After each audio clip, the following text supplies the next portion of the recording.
Here's the official starting grid lineup. Fuso Grid tells us the story, and it is a pole position, the third of the season for David Reynolds, and alongside him, the James Moffat, Taz Douglas entry. Great performance for Moffat, best qualifying of the year. Yesterday's winner, Craig Lowndes and Warren Luff. Jamie Whincup, great performance, fourth position on the grid, Paul Dumbrell. It was a gearbox problem for them yesterday. The whole transaxle came loose. That was the reason car one was in strife. Then it's Courtney and Murphy. Holdsworth, car number 4. That's a great performance with Craig Baird. Looking further afield into car number 6, and it's Will Davison and Steve Owen for Pepsi Max. And then Garth Tander and Nick Percat out of position 8. This is row number 4. Row number 5, Chaz Mostert and Dale Wood. Michael Caruso and the Kiwi Daniel Gaunt from position number 10. Saw Chaz Mostert just before this race. He was catching up with Ryan Briscoe and just getting a few tips on the street circuit, because Ryan's been here a fair bit. Mark Winterbottom and Stephen Richards with Shane Van Gisbergen and Jeroen Bleekemolen. Both those guys were on the podium yesterday. David Wall and Chris Pither, good job in qualifying. They've got a lot of speed in that Wilson security entry. Todd Kelly, we saw car 7 around the back of the circuit here, just getting full air time. All 4 off the road. Fabian Coulthard, Scotty Pye and Paul Morris, the Sargent Security Racing, and of course our next event is the Sargent Security Phillip Island event. Russell Ingall and Ryan Briscoe. Russell set himself a target of rounding up 8 cars on the first lap. He did 7 yesterday. He's put down the number. We'll follow him. Slade and Brabham and Team Highflex next to them. Alex Davison and Johnny McIntyre. Alex Premer with Greg Ritter. Alex Davison got caught up with his brother yesterday. There's Tim Blanchard and Ash Walsh. Jono Webb from Team Techno, Darrell Lee with Germany's Mark Lee. So remember, this is the last chance drive for the co-drivers in 2013. The third and final leg of the Pertec Enduro Cup. They've been through Sandown, they've been through Bathurst, they've been through it all yesterday. Jason Bright and Andrew Jones back on the grid, and Scott McLaughlin with Jack Perkins starting from the rear of the grid. They have changed the engine in that car as they go in search of that electrical gremlin that brought them to a halt yesterday. Larko? Yeah, I was really keen to talk to James Moffat. Taz Douglas starting the car, mate. What did you say to Taz about starting this Nissan? Oh, I just told him to do what he's been doing. He started at Bathurst and he started yesterday and he had 2 great starts. So I said, just chill out, don't do anything differently and you'll be fine. Great advice. Good luck today, bud. Thanks, mate. Cheers. So interesting, isn't it? James Moffat, that's the highest he's ever qualified in V8 Supercars, but he's handed over to Taz Douglas to start this one. So David Reynolds, 4 times he's been on pole position in his career, 3 of those this year, but he's yet to win a race. So can he do it today? Use our 7 Sport app or go to v8supercars.com.au/vote and let us know. We'll track your votes as they come in. There's our championship leader now, Craig Lowndes. That's the car with Warren Luff behind the wheel. So that's the point spread. Turned around in an instant. Coming in a position. And it was the instant that car number 1 failed to finish yesterday that opened the door for Lowndes, and he took it. I think I would have started young Andrew Jones from pit lane after the drama of that car through the week. So get ready for a start.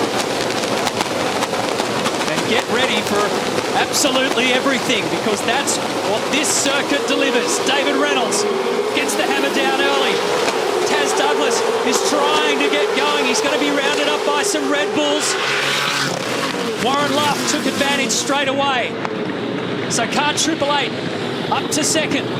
Oh, spin, contact. David Brabham into the wall.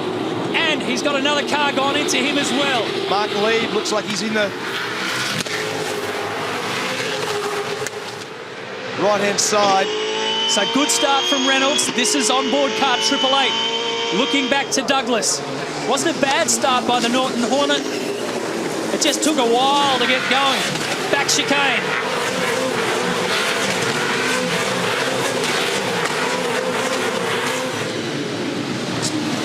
Oh, good dive.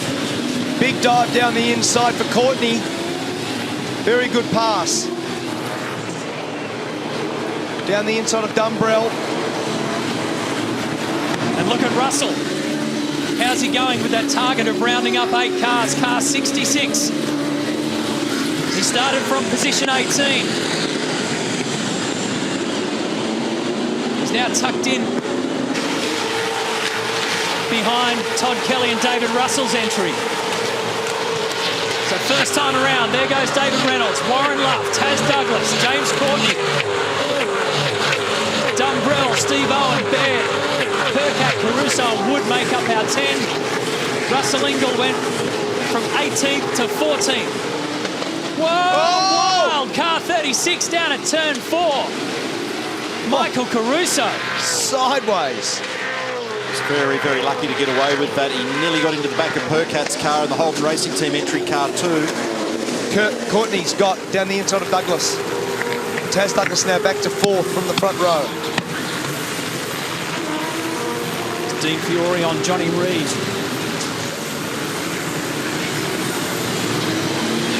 Nice opening lap, David Reynolds. He's got a 2-second margin already. Got away cleanly. All contact up there from the chopper shot at turn 11, northern end of the circuit.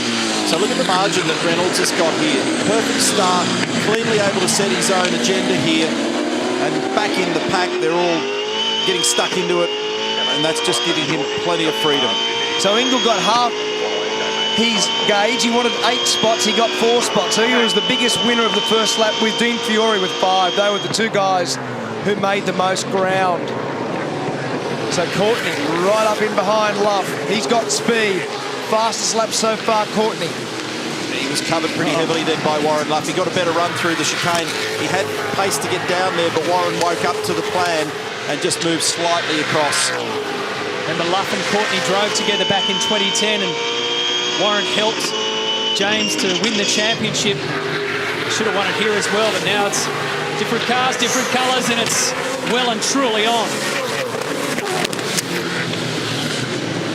You'll be in the absolute optimum position to be able to pull a clean move off here, as we've seen. If you only get it half done, the half result ends in a tangle. So James is trying to get good runs through these chicanes. Lowndes looking on in the Red Bull garage. And it's not that simple. He's got a good exit here off the final corner again in the initial application of the throttle, but he couldn't get the most out of it as he tried to feed more power in. 3 car lengths shy now by the time they get down to the braking area. So he'll look for a quick run again through this next chicane complex, and he'll have a look at that hairpin down at turn 4. So watch this. Courtney will try and fly the thing through here, which he does very quick. He's made a bit of that ground up. Here he goes down the inside as predicted. Tries to force the margin. He's up the inside. Looking now, but traction limited.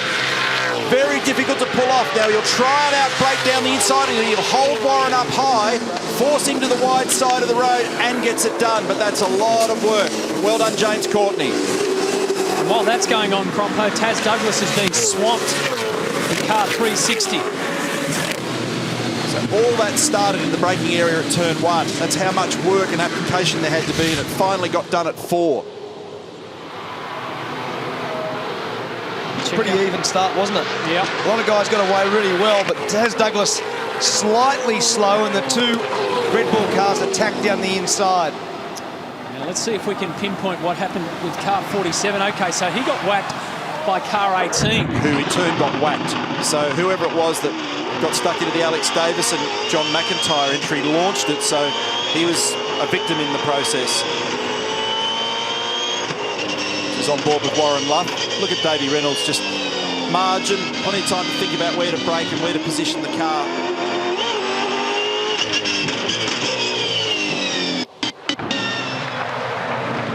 So look further up the back of that shot, you'll see what happens here with the Erebus entry. And car 18, it's got a whack, I think, from 34. Yeah.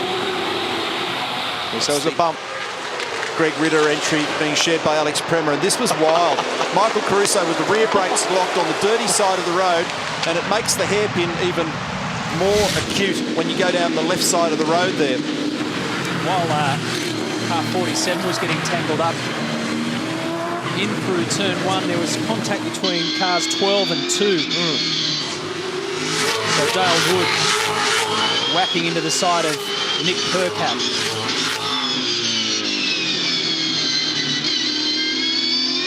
On board now with Steve Owen, right up in behind the 2 Red Bull Commodores.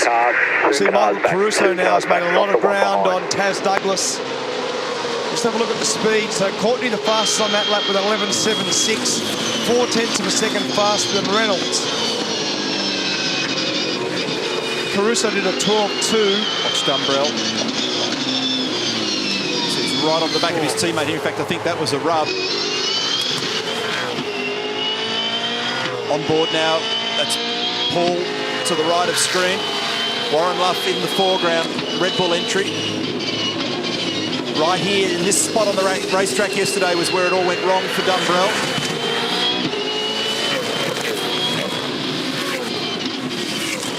Paul on the rev limiter in fourth gear on the run up there to this left-hander. Some are choosing to grab a next higher gear, makes them very busy in that last 150 metres, getting back through the gears.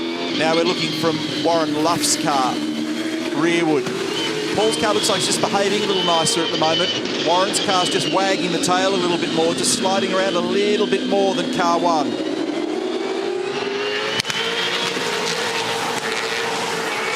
Corresponding engineers. Mark Dutton's looking after car one on the right of screen. Jeremy Moore on the left side. That trio is looking after car 888. Roland Dane is the shepherd.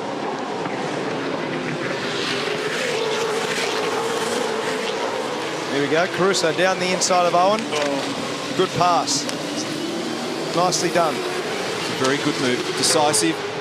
I was holding my breath again with those two Red Bull cars because the margin, the gap down the left side of the road just wasn't big enough there. And if they happen to catch each other, they'll fumble each other's run.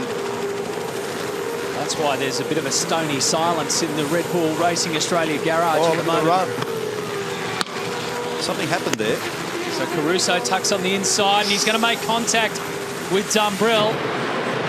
For some reason, Paul checked up there coming out of the chicane, so it took him a little while. I've got a feeling it was the thing was in a big bounce as it settled. It took a while for him to get his pace going again, and it really allowed Caruso to reel him in to the point where they actually made contact up at the left-hander.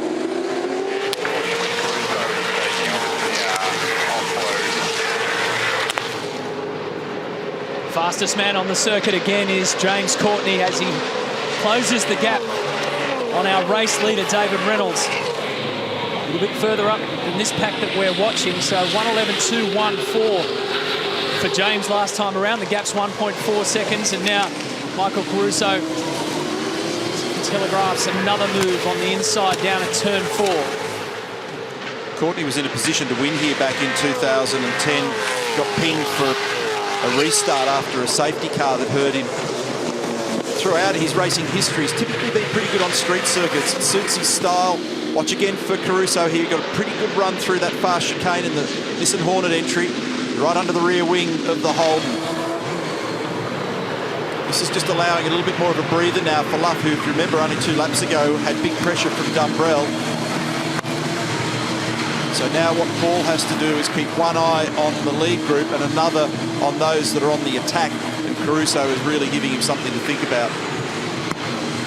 Now it's actually Dumbrell's car that looks a bit taily last couple of laps around. So there's our race leader and second position.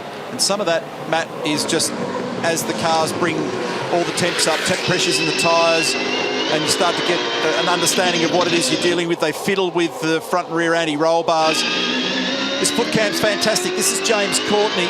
He's in second position at the moment, 0.9 of a second behind. Flat shifting. Little micro switch on the gear lever just gives a momentary spark interrupt to be able to make that gear shift.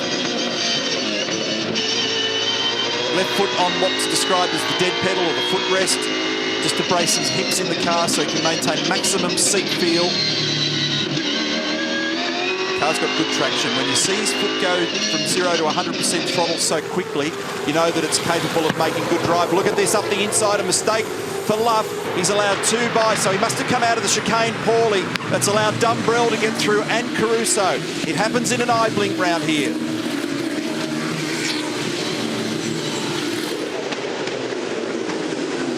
So Michael Caruso started from 10th position. He's now up to 4th.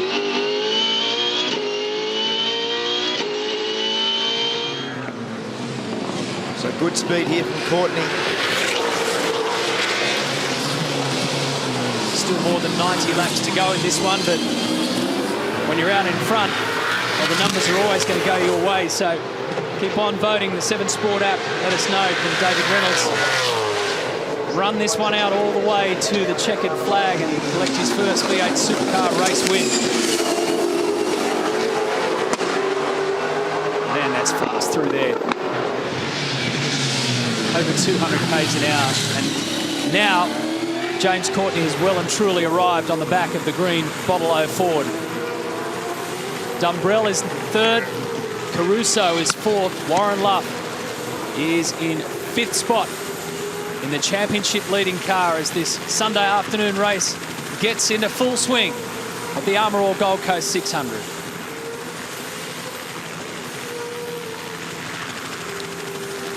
We need to remind you that, remember that there is a minimum number of laps that must be completed by each driver. So 34 laps must be done by both drivers. Obviously, the main drivers, like these guys, Reynolds and Courtney, will do the lion's share, but it depends on how it plays out. They're clear, 10 seconds away down the road from Paul Dumbrell in 3rd place, the first of the co-drivers on board Jamie Wincup's car. Caruso, Luff, Owen, Douglas, Baird, Percat and Wood in the top 10. As we work lap 11, this is the run down to the beach chicane. The beach is to the right. Look at the curb usage from James Courtney. Pairing up with Greg Murphy today. David Reynolds has Dean Canto alongside him for this 300-kilometre race. It'll be a 2 pit stop race.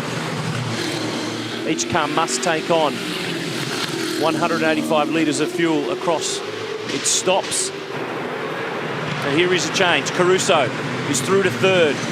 So now there's 3 full-time drivers in the top 3 spots as Courtney keeps this pressure on David Reynolds. And we talk about Reynolds looking for his first championship race win. Courtney looking for his first win on the Gold Coast. His best here is a 3rd. Back in 2009 when we had 2 legs make up a race during his time with Jim Beam Racing.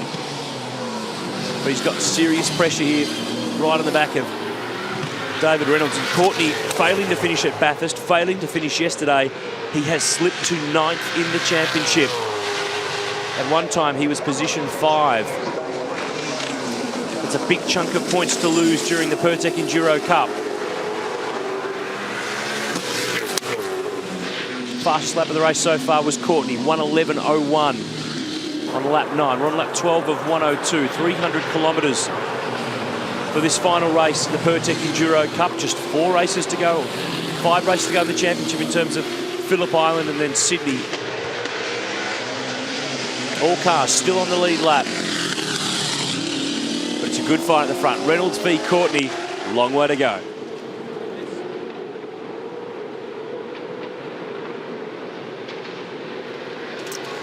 Back on the Gold Coast, the V8 Supercars on 7 Sport. David Reynolds, our race leader.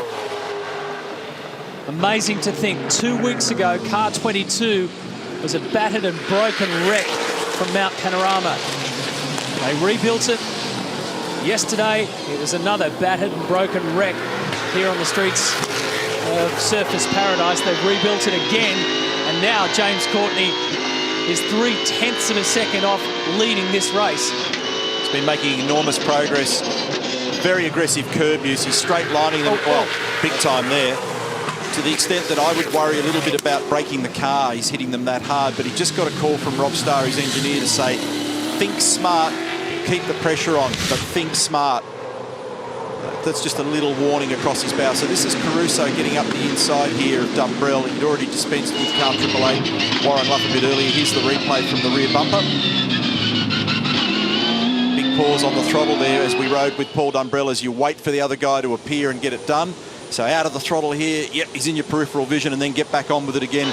Car number 3, Johnny Reid, Tony D'Alberto, loose bodywork on that car as well. As we go back on board here with Courtney over the top of the curbs in the replay. It was just as we picked him up, and I'd made that remark about the aggressive curb use. We've been wincing a few times in here, MS. Yeah, he's been using quite a lot more curve, especially at turn 1. He drives the whole car across the curb at 1. And then in the very aggressive curve profile of the fast beach chicane, probably half a car narrower, so more of the car across the curb there. So all the guys are using a lot of the turn 1 curb but Courtney particularly aggressive this part of the race. Luke Yilden, car number 14, Lockwood entry there. He was looking to make a move on Blickermole, and car number 97, the VIP Pet Foods entry. There they are. So this is a battle for 14th and 15th. Russell Ingall mixed in there as well. 12th just in the foreground. So he's made a bit of ground. He's made 6 spots now. Russell started 18th. This is the left rear corner of car number 14, that Lockwood entry. Just talk about loads. Get your calculator out and start working out what goes through these cars around here when they smash across those curbs. It's extraordinary. I don't understand how this stuff all stays together. It's a good thing we didn't have the camera on the front right of this car yesterday. That's what got chewed up and spat out by one of those curbs. James Courtney's talking to Rob Starr, and he just said, cool suit has failed. Cool suit has failed. This is not a spot for this. And what happens, it's not so much the cool suit failing or the dysfunction with it. It's the dry ice. They freeze up, which is effectively a failure, I know. But the thing's typically working okay, but it would all just stop circulating. And then it becomes an electric blanket. That's not fun.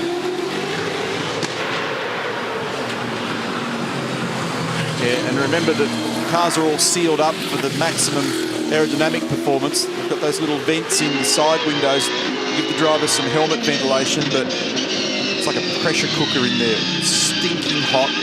It's at least 15 to 20 degrees or more over the ambient. And your heart rate... 15 laps gone. The heart rate, typically at this point in the race, is sort of somewhere up around 175 to 200 beats a minute.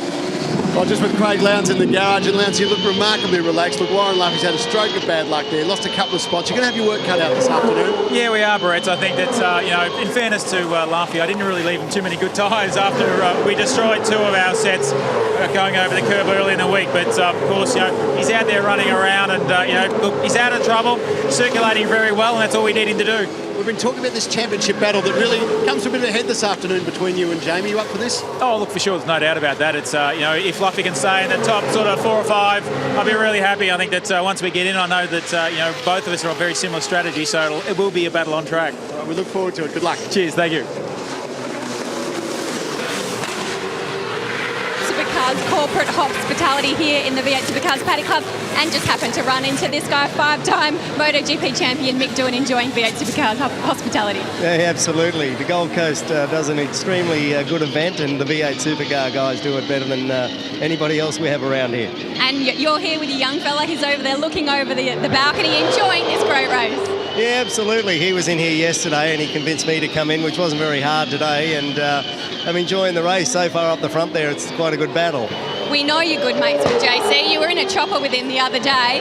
His cool suit, we just had radio in, his cool suit's just failed. It's going to be a tough day for him. Yeah, look, he hasn't had a great few weeks really, with yesterday and then Bathurst and so on, so hopefully his luck will turn soon. There's no doubting his ability, so it's just a shame that he can't sort of get one across the line lately. No worries. Thank you very much for talking to us. Go ahead and enjoy the rest of the day. Thanks. Thank you. Absolute pleasure. Mick Doohan, Australian motorcycling legend. Yeah, did some island hopping with James Courtney in a helicopter. They got some wonderful views that James shared on his Twitter account as well. But right now, it's an entirely different story. No cool suit and heaps of pressure as he hunts down David Reynolds.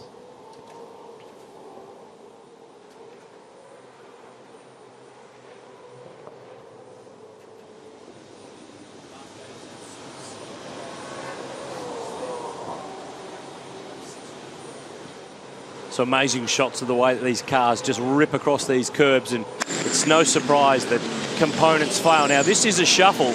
Warren Luff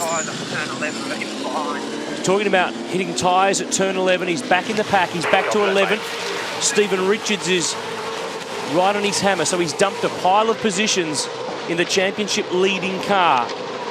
He's back to 11th. Dale Wood's in front in Chaz Mostert's car. Steve Richards is behind in Mark Winterbottom's number 5 Ford. So he was position 5. He's slipped back now, and he's under attack from the Bathurst winner, who's trying to hustle. Look at the damage. There's a little bit of a scuff mark down the right side. You can see there on the front where he's banged into.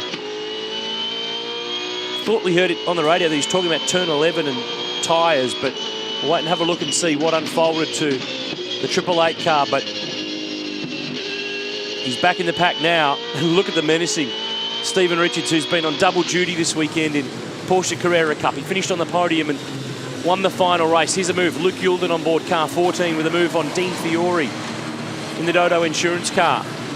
David Russell's at the helm with the number 7, Jack Daniels Nissan. There's Jeroen Bleekemolen, the Dutchman, second yesterday with Shane van Gisbergen. So it's a pretty healthy fight. This is in the mid-pack. It's just critical for Luff to work his way through this. On lap 19. Reynolds and Courtney still 10 seconds clear of Michael Caruso, who's pulled clear of Paul Dumbrell. Lap 19 on the coast.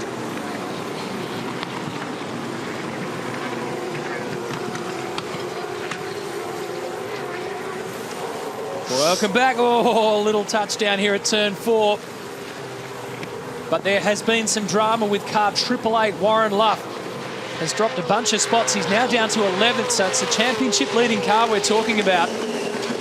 He brushed the tyres at turn 11. He was reporting back to the team. No major damage, but enough to slide him down the list. Just as we came back from the break, have a look and see what happens here. Oh, he got a hit. Actually got a whack. That's the reason he was out there. Okay, that explains it now. So Steve Owen actually helped him in there. Here we go. Yeah. This is the rear bumper on the 888 Red Bull entry. Whack. Sends him into the dirty side of the road. It's more than a brush on the tyres. Yeah. That'll be the reason he's struggling. He'll have some steering damage, a little bit of geometry damage to the front right-hand corner. Yes, you're right, Matt. Way more than a brush. Taken all the momentum out of it and left it with something of a legacy. And it's still all going on down the pack here as well. So that's car number 34, Greg Ritter in strife, rotated through 180 degrees at turn 11, Barrett's. Lansy, did you want to send a cheerio to Steve Owen? I'm sure the stewards have a look, but look, down the brakes. We'll keep going. We'll see what happens. It's tough, this, isn't it? Because you're sitting here. I know you're like a cage lion. You just want to get in the car and you've got to sit through this beating up of the 888 car. Oh, look, it's one of those things. It is a tough track. You know, it's obviously, the concrete walls there all around. You know, we saw yesterday what happens. Hopefully today we can now get on with it and get his quota, which I think is 34 laps. Looks like it might be a safety car again. There you go, guys. Yeah, this is car number 33. Now, we saw problems for this car yesterday. It's McLaughlin at the helm at the moment. He's at the pit lane entry and very likely to trigger a safety car here.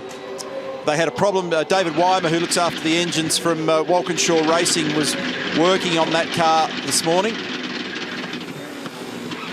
I had a chat to Richard Holloway about this issue. When they changed the engines, he said, we'll just change whatever we can. Everything we can change, we will. But he was still not 100% sure that that would fix the problem. Tim Schenken, race director, so this will trigger a safety car unless he get this thing started right now. You can't do anything, but there'll be cars diving in. Richard Holloway, engineer on the radio. So out come the safety car boards, and the reaction from the field now as people come in to take advantage of that situation. And remember also that Tander's car wouldn't start yesterday, and the engines are from the same origin. There's something going on there electrically. They've got a gremlin. Get it going, get it going. We've got a drama going here. This is Stephen Richards. It's the left rear. Yep. Susie goes. It's a wheel nut drama on the left-hand rear then. Go, go, go, go, go. Okay, mate, drive past the safety car. You've got to drive past the safety car. The lights will be on. They're waving everybody through. They're going to wave you through. So nice big outlap. Nice big outlap, please. And the race leaders come in as well. So Reynolds and Courtney and Caruso. So we'll watch this. Yeah, so driver change for car 22 on the left side of screen, and also for car 55 as well. Dean Canto in. This is Murph, Kiwi at the helm now. 4-time Bathurst winner. What a fortnight he's had. There's David out.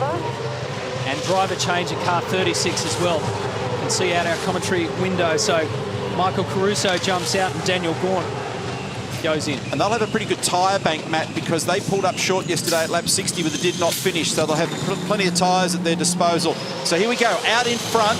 55 holds its position over 22. Critical. Critical. So Canto holds sway over Murphy. That'll be a vigorous battle. This is 14. Luke Youlden, Fabian Coulthard. Very, very busy and congested in there at the moment. Mark Lieb, Jonathan Webb, car 19. Darryl Lee Chocolate's entry.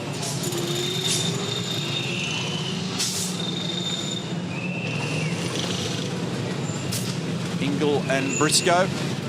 Tander and Percat, car number 2. So pretty much everyone responding to this one.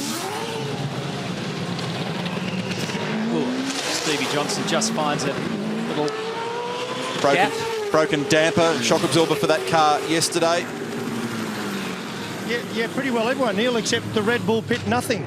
Not a thing. Yeah. And that's interesting. I'll tell you, that's just concerned now. I mean, if we get a safety car down the track from here, they'll put themselves right in the risk of the double stack. Go. Yeah, that's a good point, Larko. When you've got the same strategy, the only thing at the moment, remember, Luff was a fair way behind after the drama with Steve Owen, but the reality is now that the safety car's got them, they're 1st and 4th on the road and only 2.9 seconds apart, so that will hurt them. Dave Reynolds, the dream start on the Gold Coast. You got out in front and just widened the gap. Well done. Oh, yeah. Didn't do a bad start, but I'm against most of the co-drivers, but Courtney was pretty fast. I was doing my best to hold him off. But the track's breaking up around turn 12 and 13. It's making it really, really difficult. Well done, mate. Great start. Thanks, cheers. David was the subject of our first viewer vote within the race. So let's see. Well, at this stage, we'll close it out with 63% voting against you, Dave. Time to prove them wrong, mate. The good news is that car 55 maintained position. Sorry, mate, I just touched your sweaty back and it was horrible. James, that's cold. That's a cold seat, in case you're wondering that is cold, isn't it? Mate, great first stint, very aggressive, cars fast after a wreck, and I guess you're the freshest driver out there. You haven't done much this weekend, but gee whiz, you just did it then. Yeah, mate, it's making up for lost time, but no, the car's been mega all week. We've been, both Murph and I have been really quite happy. Straight out of the truck on Friday, it was pretty speedy, but it was so much fun just then. I was had a little song in my head and just cruising through. It was it was a mega stint. The car's really hooked up. Heat, mate, because we heard your cool suit failed. Obviously, that's what this is all about. Makes it a little tough. I reckon it'll be 55 degrees centigrade in there, I'd suggest. Yeah, probably closer to 60. It's pretty crazy hot in there. But the biggest thing is when it fails, you don't have the cold air, and when the oxygen or the air's hot, it's not as much oxygen in it, so then you're breathing harder as well, so it just magnifies everything. But we're training, so we'll see if I've trained enough after this. I'm really keen to know what the song in your head was, mate. I hope was it Keith Urban? No, it wasn't Keith Urban. It's the new Miguel. What's his name? Miguel? Baby I. You want to sing it, James? Yeah, go first, it's fine. Taurus? I'm not doing the singing one. Lights are out on the safety car. Things like the lights are out on those blokes too. Green. Flag, safety car in pit lane. Thank you, safety car.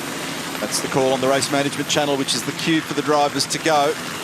And away they go. Dumbrell heads the pack from Taz Douglas. Craig Baird now in car 4, then Warren Luff, David Russell, and Blickamole and Ryan LeCanto and Murphy. Remember that Botlow entry held its position over car 22. They're 8th and 9th. And a lot of pressure on Canto and Murphy in that zone of the races. Down the inside, Russell on Luff. He has been hit every lap. And Russell made that move on Stephen Richards when we came out of that earlier break, and we're on the chopper shot as well. Squeezed down the inside there. So he's been pretty ambitious in that part of the track today. He's hustling it.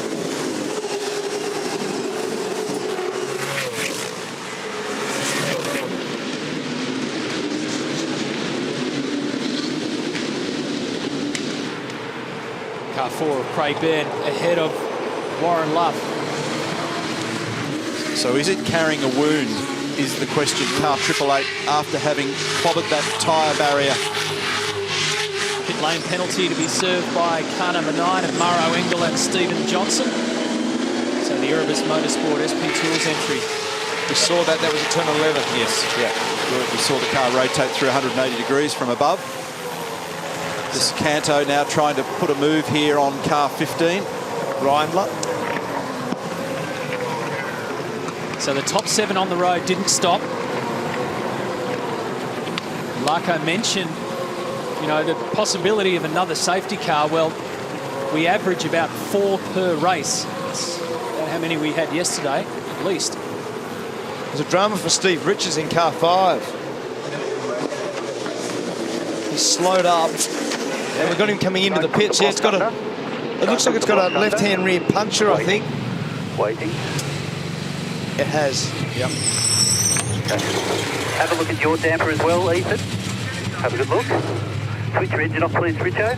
Yeah, not a flat tyre, Scove. You can see that thing sitting down on it's not sitting on a shock absorber. If I just get in under here, yeah, I can see the... They've been bending wishbones. Yeah, no, it's busted the shock absorber, mate. So it's clouded the curve, and it looks like I can see a busted sway bar link, I think it is under there, and a busted shock absorber. So they cop a punishment around here, as we see. Don't pass it over the line. Don't pass it over the line. It's the same problem that ruined car 9's day yesterday. Yeah, they had problems on Friday and Saturday bending wishbones in the car.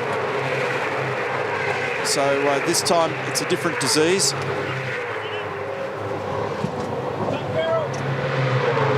It's going to be hard to recover from because this is going to put him off the lead lap. Perhaps go laps down. Congestion down here off turn 4 as well. Tell you what, Warren Luff wants to get out of this because he's getting a touch-up. Reason will be he's got no speed. So I think it's answering the question I posed before. We've got front guard damage there on car number 3 as well. So that'll come under the scrutiny of race control as they decide whether that loose bodywork needs to be attended to. Very important zone of the race right now, Crompo, because you can tell Murphy and Canto are heavily involved in all this. So you just got to get through this phase of the race and not be in the mistake zone. And car 3, mechanical black flag for loose bodywork. So there's Canto, who was leading whilst Dave Reynolds did that great job at the start of the race. Whilst Dave Reynolds was on board, and right behind there was Courtney. It's now Murphy. He'll have to come in now, so he's in. So they've already been in, remember? So they hadn't fixed it first time around. If not a bizarre situation where it's flared up completely differently in the same spot, if that makes any sense. Either way, car 3, Team Highflex, Johnny Reid, back into pit lane. Greg Murphy, back in car 22. Wouldn't it be great to see Murph just get a good bunch of solid laps, drama-free under his belt? As Craig Baird, what do you reckon? Is he going to touch the wall? It's a miracle. It's the only one we've seen all the time. Oh no, there's the mirror. Yeah, you went off too quick, man. 5-time Carrera Cup champion. Hey guys, just speaking to Jeremy Moore, the engineer for the 888 car, Craig Lowndes' car, and he's saying that the car is fine. Obviously, it's been knocked around a fair bit. Warren Luff has had a pretty rough time out there. He's been like a tennis ball in a clothes dryer, but they're going to, he's just not comfortable. They're going to get him in as quick as they can and get Lowndesy in there. You're on fire today, Barretts. Tennis ball in a clothes dryer. Famous tennis ball. That's it. Thank you, mate. Just quickly, Matty, you asked the question about yesterday's safety cars. There were 4 of them. More than likely be 4 again today, the way it unfolds on the Gold Coast. We'll take a break and bring you back to Surfers Paradise.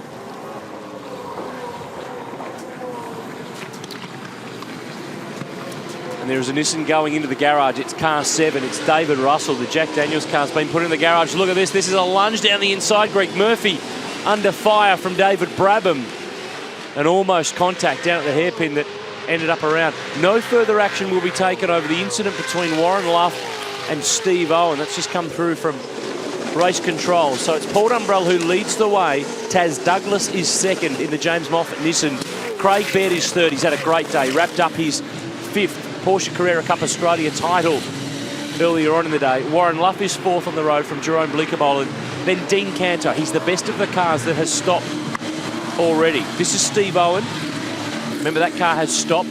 Daniel Gaunt is behind in the Michael Caruso car. It's another car that stopped. So a whole pile of different strategies unfolding so far.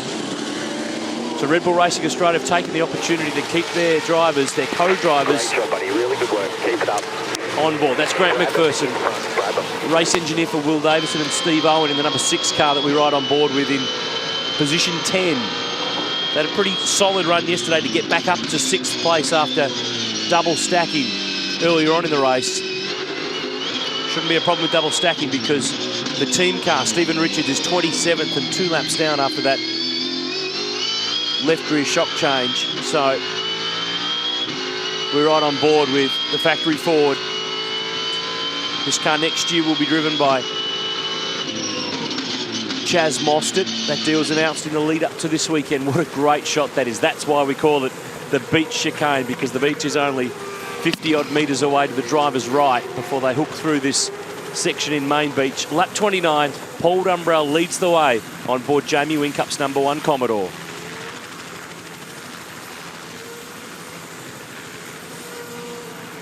We're on the Gold Coast, and what a battle we've got going here for position 5 at the moment. The chopper tells the story. Look at the VIP Pet Foods entry there. It's your own Bleecker Molan with a huge battle on his hands with Dean Cando in behind. Then it's Carl Reindler in the Nissan, and here is car number 33, Scott McLaughlin. Jack Perkins' entry back out on the racetrack. That was the car that triggered the safety car earlier. And Frank Adamson, now that's one way to deal with the category technical manager. What's happened there? Frank's, I think, copped a burn, has he? Yeah, so the exhaust has spat something out and it's lit up his boot or his sock or the bottom of his overalls there. It's the fastest Frank's moved for a while. I know him very well. I can get away with saying that. He used to be on my crew. He's a great guy. He works very hard. And I'll pay for that remark, absolutely. You will. No, that's it. So Paul Dumbrell's the leader, 1.6 seconds over Taz Douglas. Craig Baird in 3rd position, and no further action, incidentally. Race control advising in the incident involving cars 888 and 6 up at turn 11 there. And I thought that that would probably result in a penalty when Steve Owen got into the back of 888 up there, but not the case. Mate, pace is comparable to those on similar tyres. Good job.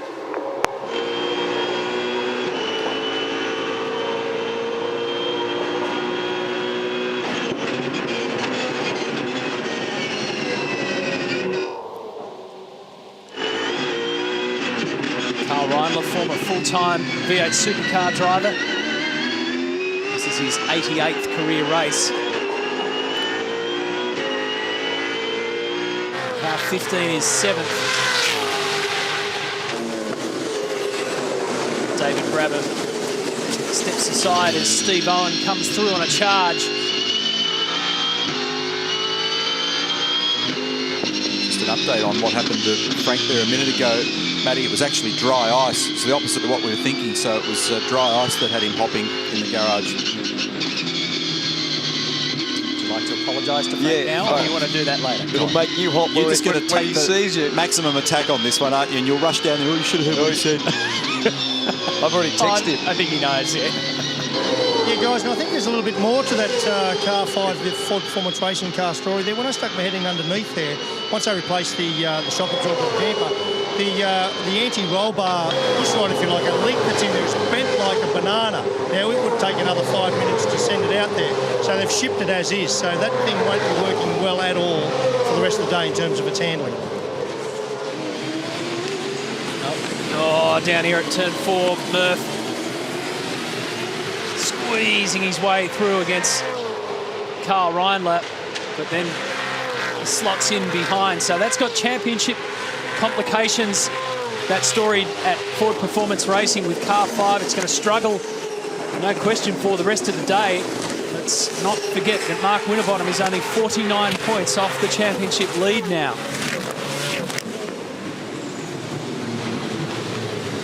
You don't need to get too far ahead of yourself in this championship predictive battle at the moment, because there's so much going on. Such a random event, this one. It always has been. Just surviving it is a miracle in itself. It's been a tough couple of weeks for these guys. Car number 7 is out, the Jack Daniels car of David Russell and Todd Kelly. Dave, the Kangaroo at Bathurst, and now? Brett, we're going to stop meeting like this, mate. You got to come down and when I'm spraying champagne. But we'll get to the podium one day. But yeah, absolutely. And gee, we hadn't had a drama. We had an engine go under 7 cylinders there, but we hadn't had that drama. We're looking pretty good today. The car was really strong. you know, we're really looking after our tyres as well. So the guys were starting to just fall back to us. We had Luffy in front, I think, in the Red Bull car. So yeah, it's pretty disappointing. And I said to Todd when I got out of the car, I said, mate, twice in a row I've handed it to you. I've got out and you haven't got a steer. But obviously he said, look, it's not your fault, mate. But yeah, we had a strong car today, and yeah, I'm just, I'd hate to say gutted. I said that last time, but yeah, big shout out to Jack Daniels, all the Nissan crew and the boys who worked so hard to just get us out. After that last session, we had a few suspension things we had to change on the car. So yeah. Okay, we'll let you cool down, throw the cool suit on, have a cool drink. Speaking of which, Frank Adamson had a dry ice burn, would you believe so? He's off to the medical centre to get that treated. All right, thank you, Brett. Yeah, so that's the second time this weekend for an engine drama for Car 7. They had to go back to the old spec engine unit to be able to get themselves into the race for today. So that's great frustration. So here's Paul Dumbrell, race leader, 2.4 seconds. Just gone out to 2.5 seconds now, that margin to Taz Douglas, and they're laying up in the Red Bull garage in preparation. Remember, they didn't take the opportunity to stop, nor did the other cars in the top 5. The first in the queue that has stopped is Dean Canto. He's 6th in car 55 with Murphy behind him. And remember, 34 is the number for the co-driver. That's the minimum amount of laps that the co-driver has to do. And that's where we're at. And here's Warren Luff in 4th place. Fended off all comers because, remember, it was in that location on the racetrack where he put that scar. He didn't. He was forced into the edge of the road there. Looks as though he's got away with it, but I've got a feeling it's got a little bit of a steering tweak going there because it has lost a bit of pace, that car. Oh, this is a moment for car 1, the race leader as well. 2.6 seconds margin. Just gave some of that away to Taz Douglas, who's also come into the pit lane, I believe, Larko. Yeah, I just want to show you while Craig Lowndes is standing out here on the pit lane. See this device here, this carbon fibre device around his head? That's a frontal head restraint. And what happens when he gets in the car? His straps, his seatbelts will hold that down.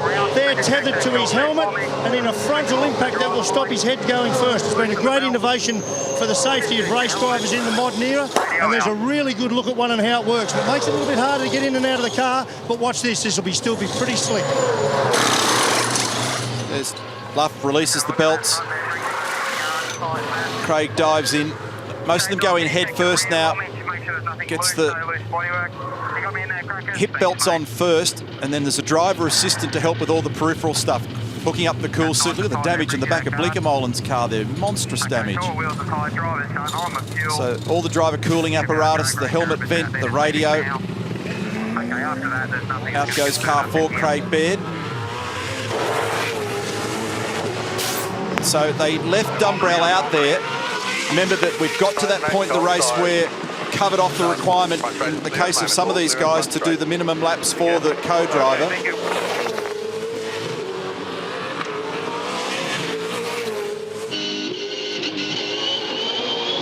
It surprises me, the Dumbrell decision then, because he's done enough laps, and for him to stay on board is a great endorsement of how he's going, but obviously Jamie in the car would be better, I would think. And a guy that has had a very tough first stint, mate, hot and bothered, that's a tough gig. Mate, they were climbing all over you, had your head down, I can see, but that was tough. Yeah, look, we're sort of probably lacking a little bit of car balance and a little bit of car speed, and had a bit of an issue down at turn 11. One of the FPR cars got into the back of me under brakes, and you know what it's like, it was go the escape road or try the corner, and yeah, just got the tyre bundle and lost a bunch of positions, so disappointing, but look, Craig's out there now, I'm sure he'll be able to fight back. And it's a hard balance, isn't it, Luffy? For someone like yourself, you've got to make the decision between being a hero, because you're a damn good driver, and actually bringing the car back in one piece and not being in a tangle with someone. Hard calls. Hey, look at his, and obviously, look, Craig was, as of yesterday, in the lead of the championship, so, as you know, you've got to take that into consideration with what you're doing out there, so look, hopefully he can fight back. All right, good luck for the rest of the day. This is a problem for David Brabham. Remember, he got tangled on the run to the first corner, so they can't get Tim Slade in because they can't get David Brabham out. So this car was at 90 degrees to the direction of traffic on the run to turn 1 at the start, so they need to fire him out the passenger's door, which they've only just started to think about now. I'd be taping it up and go in the other way. Meantime, car 1's now come in. So This was a question of separating the two Red Bull cars, I think, Mark, so that it didn't end up stacking. That's why he stayed out. Not on the head, mate. Okay, no spinning of the wheels, thanks, mate. No spinning of the wheels. Whincup in, Dumbrell out, and this will probably mean double stint to the end. Can't imagine they'll put PD back in. So once we drop out, we'll be good to go. Yeah, sorry, I thought that was good. From a strategy standpoint, it looked like they were going to leave him in there, but that's not the case. So Whincup on board now. This will be Whincup to go home in that car, so that's my mistake. And now, a lot of these guys, as in guys that are going to do very, very long double run, will be under the pump. This is a very hot day, very difficult racetrack, very easy to make a mistake. Fitness will be a big part of this race. So this, as I said before, goes back to what happened at the start when he was at 90 degrees. Bang. To the road. Bang. That's where the door got crunched, Brett. Oh, gee, just with David Brabham, and Dave, just for a guy who's done everything in motorsport around the world, have you ever had an experience like that where you couldn't get out the driver's door? Actually, I think that's a first. Yeah, absolutely. It's such a shame. The car was running real good, but you know, it's racing. I just got hit from behind. There was nowhere to go in front of me. I just had to follow the cue. Someone's giving me a big nerf up the back, spun me around. And that was a case of just trying to get a feel whether the car was fine. It felt good. Then we could run with the group ahead of us fairly well towards the end. And I couldn't damn well get out of the car. So, you know, I mean, unfortunately, we just lost too much time. Well, pat on the back for your flexibility, the way you twisted yourself up and out the passenger side. I think part of my leg is still in the car. He's got a good sense of humour, David Brabham. The good news is they can run Tim to the end of the race. They don't have to worry about doors from here on in. He's got to make up a bit of space. Let's hope that David Brabham returns for next year's Enduro Cup, because we love having him back in Australia. David Reynolds and Dean Canto lead this race on the streets of the Gold Coast.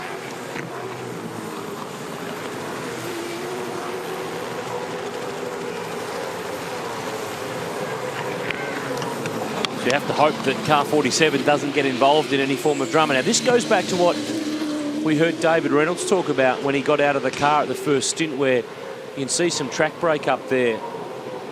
That'll be an issue. You're going to just keep ripping away at that. Dean Canto leads the race on the road from Greg Murphy in car 22. So the Bottle Ford and the HRT Commodore that ran at the front at the start of the race with Reynolds and Courtney are back there now. Steve Owens third in Will Davison's car. Luke Gilden is fourth in Fabian Coulthard's car. And Ryan Briscoe, the 2008 Indy 300 winner here from Team Penske, sits fifth, driving with Russell Ingall in a very different beast from the Dallara that he drove 5 years ago here. Looking forward to seeing what his plans for next year hold, hearing that an IndyCar ride is on the horizon for him. Nice to see him back if he's full-time in that series. Daniel Gaunce next from Dale Woodnick, Percat, Chris Pither and John McIntyre. That's the top 10. A little bit of debris there. The exit of the first chicane. Cars generally going in between the gap between the wall and the debris, but never good to have any of that on the road. There is Tim Slade in that HHA Mercedes, which is now 24th. He's a lap, nearly 2 laps down, because this is the leader, Dean Canto, right on his hammer, and they've taped up the driver's door of that car. So obviously Tim doesn't have to get out for a pit stop. Just hope that he doesn't have to get out in a hurry. If he has any other form of drama, he'll have to go to the passenger door. A little bit of a strange one, but that's what we get on the Gold Coast. Dean Canto, the 2-time Dunlop Series winner, leads the way. Hasn't raced a V8 supercar here since he drove for Gary Rogers' team, but he's going nicely at the moment. Lap 40, and Ford are in front.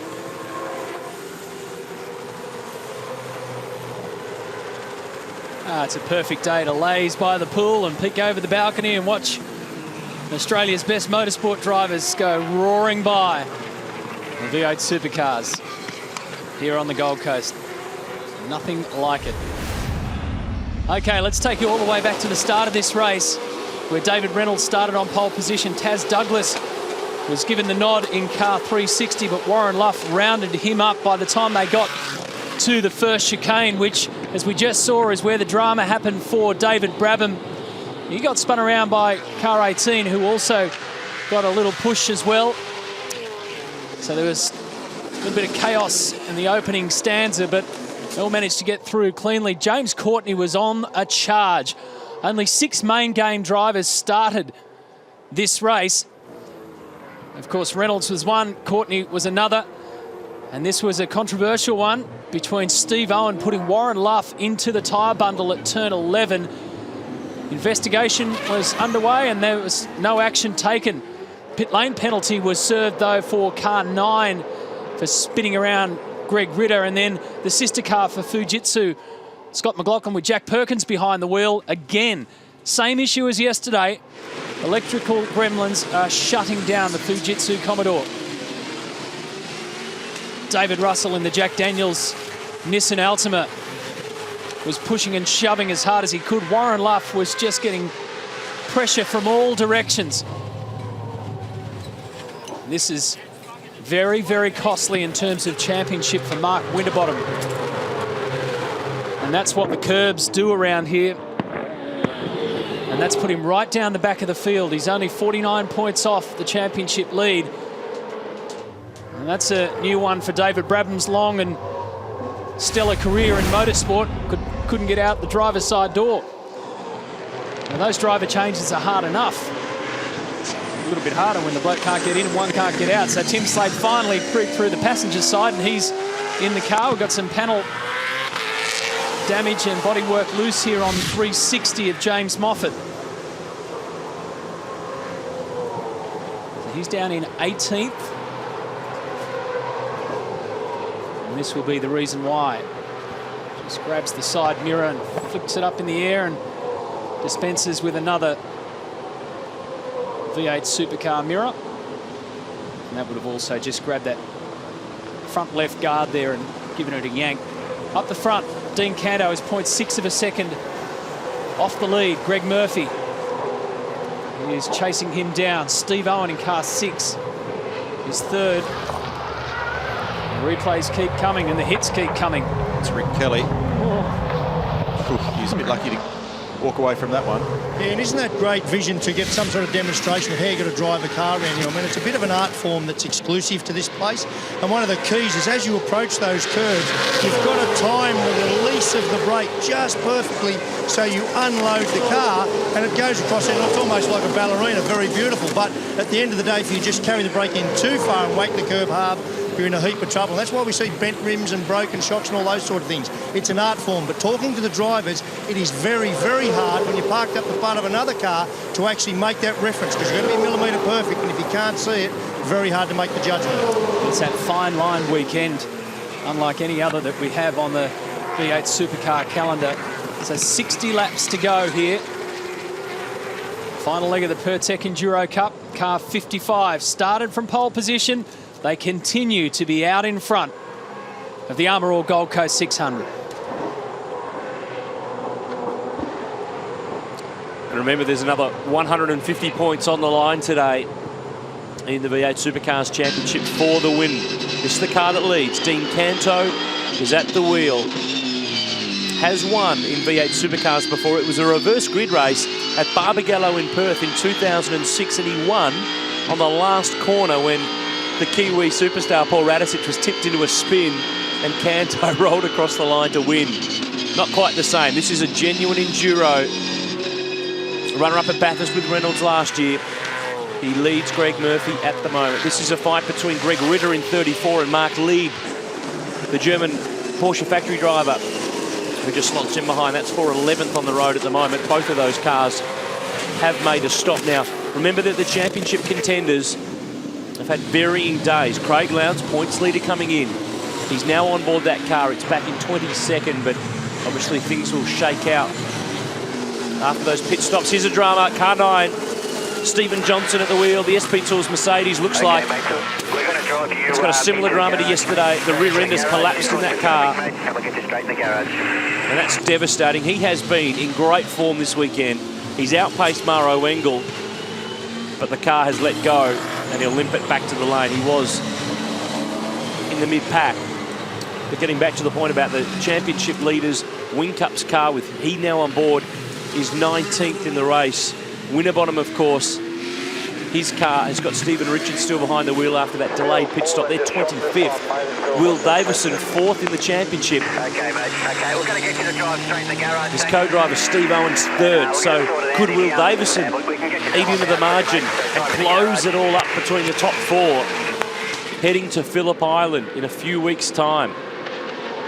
We're approaching half race distance in this final race of the Armour All Gold Coast 600. Race 31 of the championship as Stephen Johnson rolls back in. And that's a real shame. Nice and easy in the garage, mate. Nice and easy.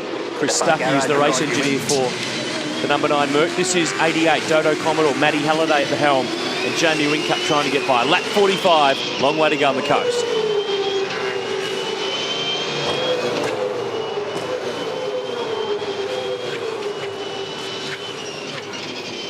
A 7 Sport mega wall, keeping an eye across everything here at the Armour All Gold Coast 600, and some loose driving from the Red Bull Racing Australia car number 1. Jamie Whincup. David Reynolds looks on from pit lane as Dean Canto continues to lead for him in car 55.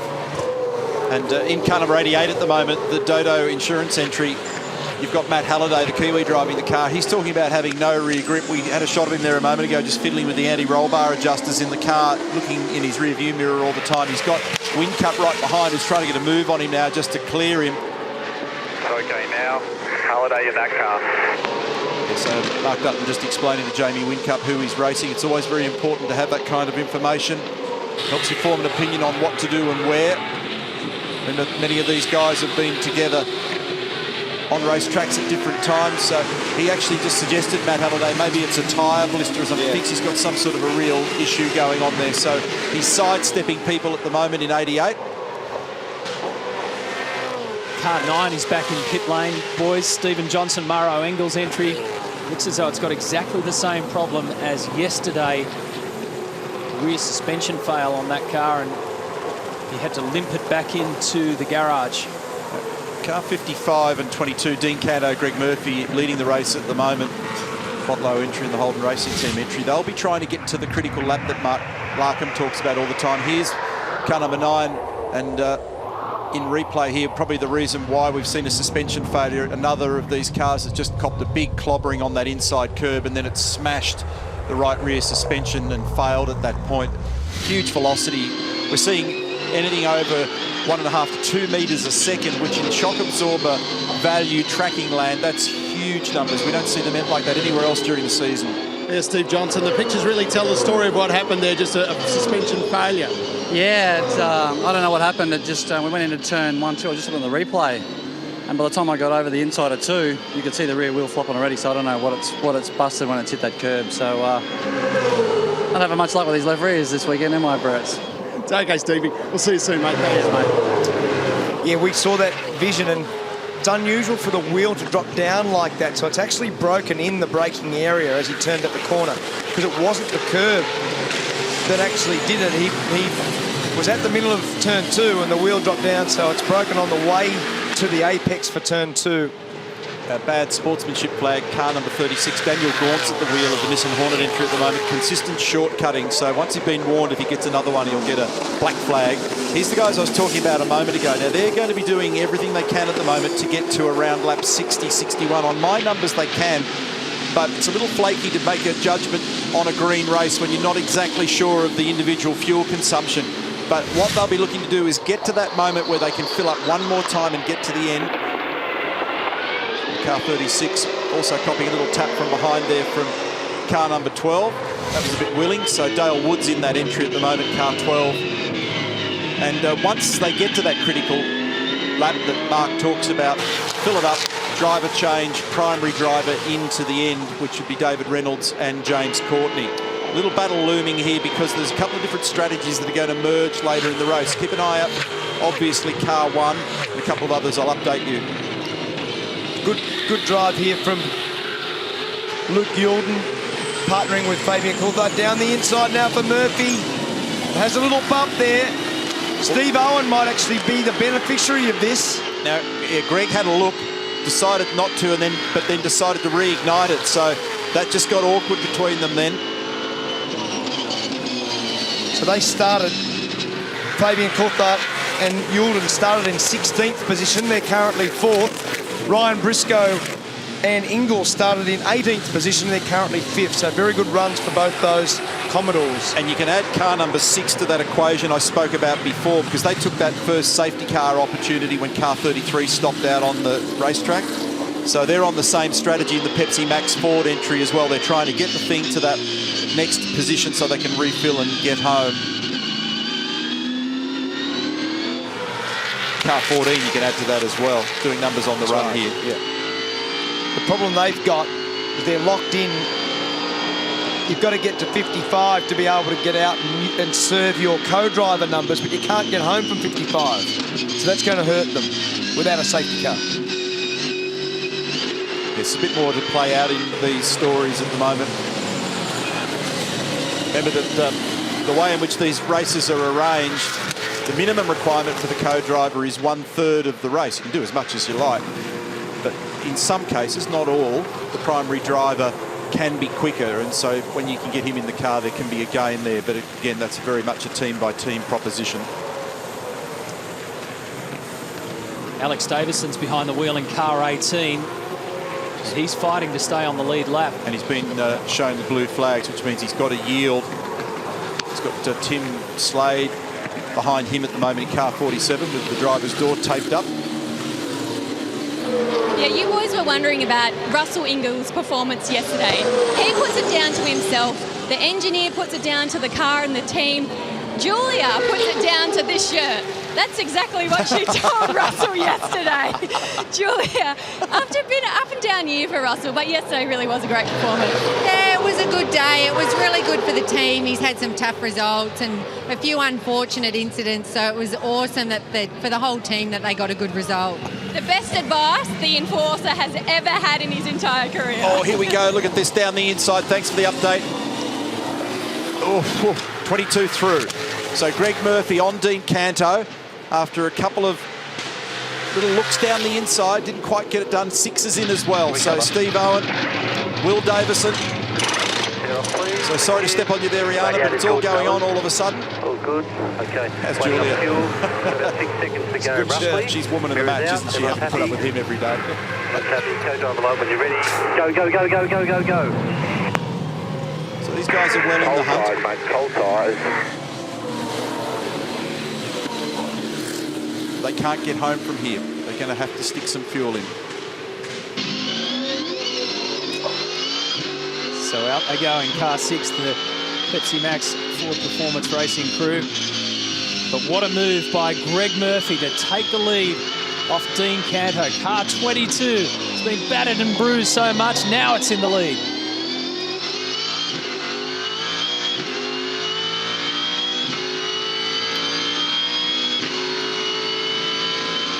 So Will Davison's now on board car 6 and he rejoins back in 20th place. 51 laps to go. He will need to stop again, but we'll wait and see how that unfolds in terms of when he will need to stop, when there's maybe a safety car. Could bring him back into the game a little bit. But it's Greg Murphy. He leads the race. Our green light on the screen there signifies that the co-driver is at the helm of the car. There's a green light in the driver's window as well, in through the front windscreen, which if they manually operate that, the co-driver's supposed to flick it on when they're in the car and turn it off when the main driver steps in. Obviously, one more stop to go. And that is reinforcement from Grant McPherson of the state of car 6. So Greg Murphy leads, Dean Canto is second, Luke Youlden next from Ryan Briscoe, Dale Wood, Daniel Gaunt, Nick Percat, Greg Ritter, Chris Pither and Mark Lead. Top 10, 21 cars left on the lead lap and 52 completed. So just past half race distance, and Davison 59 seconds off the lead, which is held by Murphy in the Holden Racing Team Commodore. If you've just joined us, his teammate Mark Winterbottom is yet to climb into car number 5. His co-driver Steve Richards started. He's 24th and 2 laps down after a left rear drama with that car. They changed the damper and shock. He's back out there, but they're going to just try to get some championship points. This is Luke Youlden with Ryan Briscoe in the Super Chip Auto Commodore. And Ryan has got plenty of racing that's occurred over the last few months, but some big news for him in a month or so's time. He becomes a dad. He and his wife Nicole are expecting their first baby. So we wish them all the very best, but he's hunting along here quite well. The Super Cheap team sit position 4 on a glorious day at the Armour All Gold Coast 600.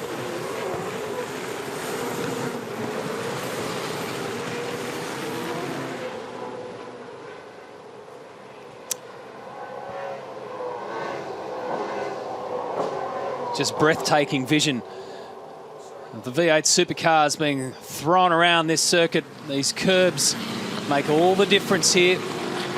They're absolutely punishing. So Greg Murphy has the race lead by just over a second now. Russell, you look a treat. How about you go and see Julia and see the shirt she's got on? Yeah, exactly. So Dean Canto is, 1.2 seconds behind then Luke Youlden.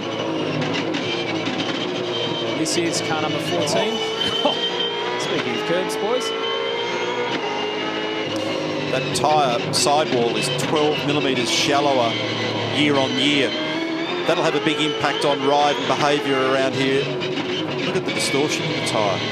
Actually, look at the distortion. And then fill in the next part of the sentence at your will. So whether or not it's a suspension component, tyre, rim, all the stuff that's hanging off down there. Amazing, isn't it? Tyres form a big part of the suspension in racing cars. And they're undamped. So controlling that is very difficult. A lot of learning this year to understand these new cars. I've said many times this year, barely a nut or a bolt transferred year on year. We're starting to get a bit more street circuit experience now. There's still lots and lots of learning being done. You're doing a great job, mate, great job. That's Alex from the front on fresh time, so we're not worried too much there. You're doing a great job. No risk, probably about 10 to go. Guys, Jason Bright is just chopping at the bit to get out there. Bright, it's been a tough weekend for the team, but I know you're raring to get in that car and get going. Andrew Jones doing a great job. Keeping you in touch with the top 10? Yeah, I mean, we're just a long way behind in miles at the moment. You know, the curbs here are just you've got to be so aggressive over them. And when we lost all Friday, or most of Friday, and then all day yesterday, you know, Jonesy and I just haven't had the miles. So, you know, we're just getting into a rhythm, and you know, hopefully we've got a reasonable car underneath us, and we can have a good crack at the end. Yeah, good. Great job by him, and good luck for you, Brighty. Well done. Cheers, mate. He's 11th at the moment, Andrew Jones. As we were talking to Jason, though, he made a little mistake at that chicane. He had to straight line it. So just a whisker outside the top 10. Next in the queue is Mark Leave in car 19. Jonathan Webb, Darrell Lee entry. And you heard before Phil Keed, engineer, speaking with Luke Youlden. He's doing a very good job at the moment. He's in third position. He'll hand back to Fabian Coulthard. That's one of the cars tied on this strategy. We're on board with Luke there at the moment on the run to turn 4, that hairpin at the south end of the circuit. And they're trying to get to this critical window at the moment so they can stick one more load of fuel in and put the primary driver back in and get going. Other side of the screen is the left rear corner of car number 14 coming up to the chicane. Whack. 2 big hits there. And when you look at what that corresponds like on a laptop and you see all the data of all the various things that are measured, there's Fabian on standby.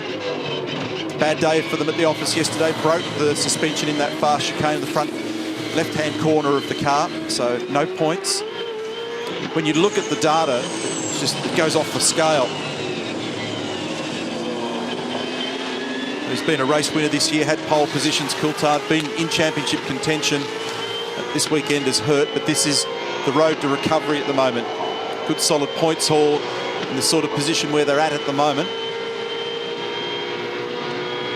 And we go to a completely opposite style of circuit when we get down to Phillip Island for the Sergeant Security 360.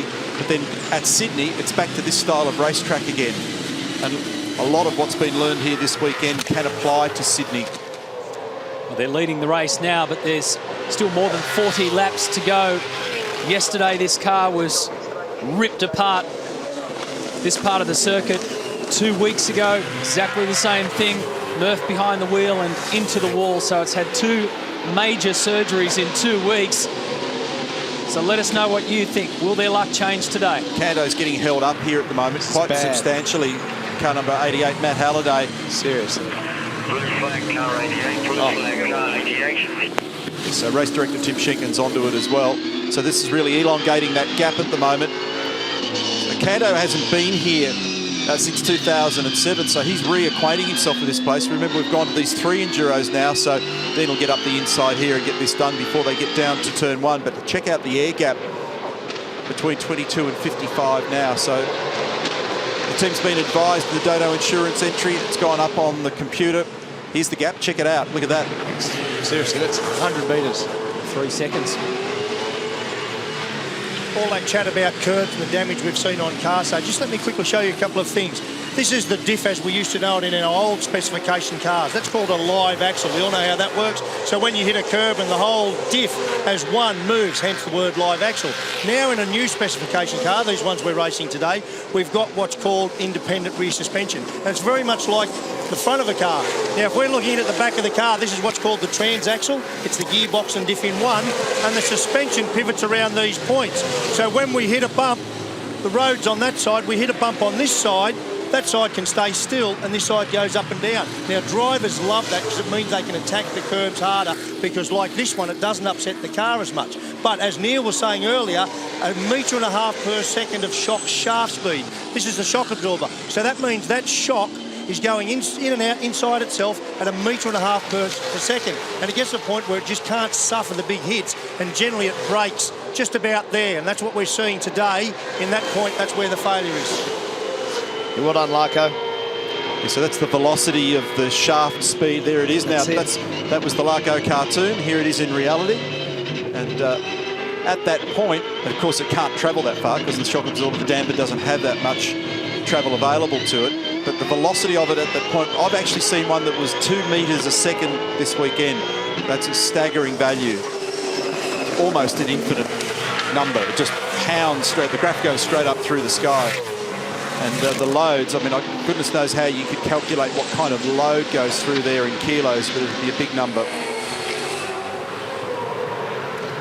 So that was a fortunate little 2 or 3 lap segment for Murphy, with Canto being held up there. That gap now is almost 4 seconds. So importantly, he's added on to what was essentially a free kick. Good couple of seconds worth of free kick for Murphy back to Canto, but he's gone on with it, Greg. Had his first drive here back in 1997. Good job, Murph. Doing a great job there. The Holden Racing Team Commodore, and won that race. Won his first ever race on the Gold Coast Street Circuit. He's won here 4 times. James Courtney, this is his home event. He just lives up the road. Well, he's never won on this street circuit. And wouldn't that be some kind of story if they could claw their way back from the disasters of yesterday and 2 weeks ago? And Murphy's Law might be different this time around. On the viewer vote, v8supercars.com.au or 7 Sport app. Greg has no trouble expressing his feelings, and in fact there was a lively moment in 2004 where he and Marcus Ambrose at a media conference here got well and truly stuck into it. So, but he really enthuses about this place. He's quite aggressive here, and you look at his CV and the numbers that he's achieved here over a long period of time have been very, very good. He'd be just praying for a relatively quiet day in the office based on what's happened in the recent past. Well, he'll want to hand it back to James in good nick and let James get on with trying to win it. So Murphy from Canto, from Youlden, Briscoe and Wood. That's your top 5. Nick Percat then with Garth Tander in 6th. Gaunt, Ritter, Pither. And for the people that are following Whincup and Lowndes, Whincup currently 10th and Lowndes is down in 15th. James Courtney, the last thing we want to do is jinx anything, but after a couple of tough weeks, this is looking pretty good. Yeah, mate, it's the car's running really well. It was electric in the first one. Murph's doing a cracking job, putting out the good times, and yeah, I think everything's pretty comfy at the moment. Good. You ready to go? I'm ready. I've got everything on, so just got to wait for the green light from Robbie. Hey, good news. The viewers on that poll think it's your day today. Oh, bingo. Let's hope they're right. Let's hope. Good luck, JC.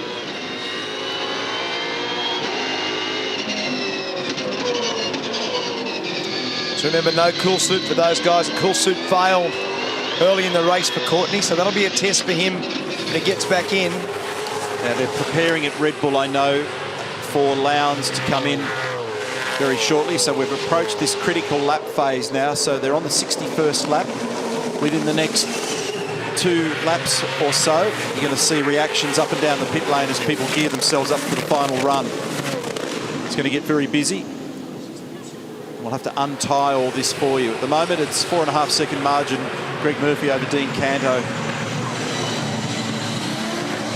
Whincup's just outside that top 10. Lowndes is 15, as you say, Mark. That's inside the Super Cheap Auto Racing Garage. Russell Ingall standing by to climb into car number 66 with Ryan Briscoe. Why are you laughing? Julia's T-shirt. Shut up and drive. You love that, don't you? Yeah, that's good. Maybe we should all get some and just turn up at Phillip Island with them on. Stand around the back of his garage. I reckon I know what the response will be. Mate, this is that for a driver change and fuel and tyres. Good job. It's been a very good job by Ryan Briscoe. Steve Hallam, who runs the Holden Racing team, the Walkinshaw Racing operation down there, said last night he's mighty impressed with the work ethic. Oh, big moment for Luke Gilden. Will he stop? Will he stop? Where did he go? Up the escape road is the answer. He just got it out of there. That hurt. That will have hurt the tyres. It hurts the lap time, and it hurts your brain. So Steve's mighty impressed with the work ethic of Ryan Briscoe. He's done a huge number of miles this year in IndyCar, in sports car, and in V8 Supercar, not to mention the odd aeroplane, crossing the Pacific, and 55 in now. So they're in the window to get this thing done. This is going to put a real spotlight on crew efficiency here. Here's on board with Luke, up into turn 11, locks the brake. He'll get him working the brake pedal, on, off, on, off, on, off. He's his own manual anti-lock braking system. He gets it back to first gear, slides it out the other side, meantime in the lane. Time to resolve those seat inserts. Dave Reynolds in. Get the stubby for him, Jared. Damaged tyres off car number 14. Brand new tyres on. Fabian Coulthard in. Driver assistant helping. 3.4 litres per second refueling. Another 15 seconds. Got about another, that's 20 seconds, guys. That's 20 seconds. Okay. Wait. Out comes Reynolds. Behind 66 if you get the drop here. Might have made an adjustment to the rear of that car 55, so the enforcer's back in. Did a great job yesterday. I think Ingall's actually come out of that a little bit better. I reckon he made ground in all that. 5th yesterday. Got a band-aid or two on the front of it, but he's in good shape for the back end. Courtney to get back on board. Great drive. Crazy in that first stint, didn't he? So he's going to stand on this thing at the end, but will it withstand the punishment that it was getting over the curbs? So not using a driver assistant. Greg Murphy's the driver assistant there for car 22. So Murph now hands over his fate back to James Courtney. All screens have just let off, just yellow. He'll be thrilled to get out of it with all 4 corners on it. Yeah. Clear, merge, clear. You have to go back to 2005 to find the last time that Greg Murphy won a V8 Supercar race. That was here on the Gold Coast. 256 races have passed since then. A lot of damage on those 2 Commodores. Van Gisbergen is the driver in 97 at the moment. So this will be safety car because they're going to shut it down, I think. They're going to shut down car 97. So who's still out there? Car scramble, safety car scramble, get debris all over the circuit, turns 1, 2, 3. So it happened down at the first chicane. They have made it around the back. And there is car 97. So Van Gisbergen just hobbling along on the left-hand side of the circuit. Scott Pye. So he's exiting pit lane. Bang. Yeah, buddy, we just saw a replay, mate. Nothing you can do. So Lowndes comes screaming through at full pace. Pye's wide, leaving pit lane into that tyre bundle. And Shane Van Gisbergen who's tracking behind Lowndes at this stage, has nowhere to go but right into the rear of this car. How lucky is that for Lowndes? How lucky was that? And the reason Scott couldn't turn was he's on the filthy side of the road there, just got no grip. Still clear. So stacking is going to burn 888 here. Still clear to the car. Go in front, go in front, go in front. Come across, you're all clear. 4 cold tyres, 4 cold tyres. Clear on it. That's good. That's the end of the show for that car. Because look at the queue of cars going by. This is a refuel to the end. This is going to have a big bearing on the Pertec Enduro Cup by putting Lowndes back that far. So the beneficiary in this is going to be Dave Reynolds, because that's going to pull that gap right back. He was a long way behind Courtney, and that's going to drag the gap right back. So he'll be fuming. Lowndes will be fuming because of this. He's currently 15th. He'll go further back than that. Whincup is 5th.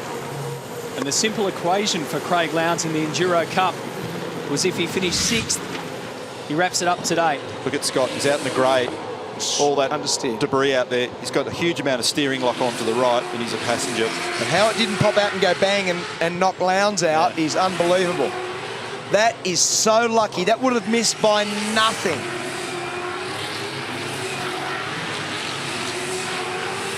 Oh. You had to spare a thought for Shane Van Gisbergen. There's really not much he could do. It's just caved in the front of that car, and as you heard the race director Tim Schenken say, it's just garbage all over the road. What a shame, Barretts. Hey, Greg Murphy, great stint, well done. Thanks, mate. You know, it's good to get one out of the way without coming back in the medical vehicle. So it was good. It was a lot of fun, and as I said before, I love this place. We just needed to stay out of trouble, and so far we've managed to do that. So JC, I think, should be in front here, and he's got pace. So, you know, 38 laps to go or something. So hopefully, fingers crossed. 62% of our viewers reckon you guys have got this. Oh, really? You take that? I really didn't need to know that. I really didn't need to know it. Good on you. Sit back and enjoy it, mate. Great to see you. Cheers, mate. He doesn't want his luck to change again. So thanks for having your say on the V8 viewer vote. Great drive from Greg Murphy, especially given all the dramas. He's got so much experience, but regardless of all that, it's always a tough ride when you've got to come back from such a long way. We've got a fight in our hands because the safety car is still out there.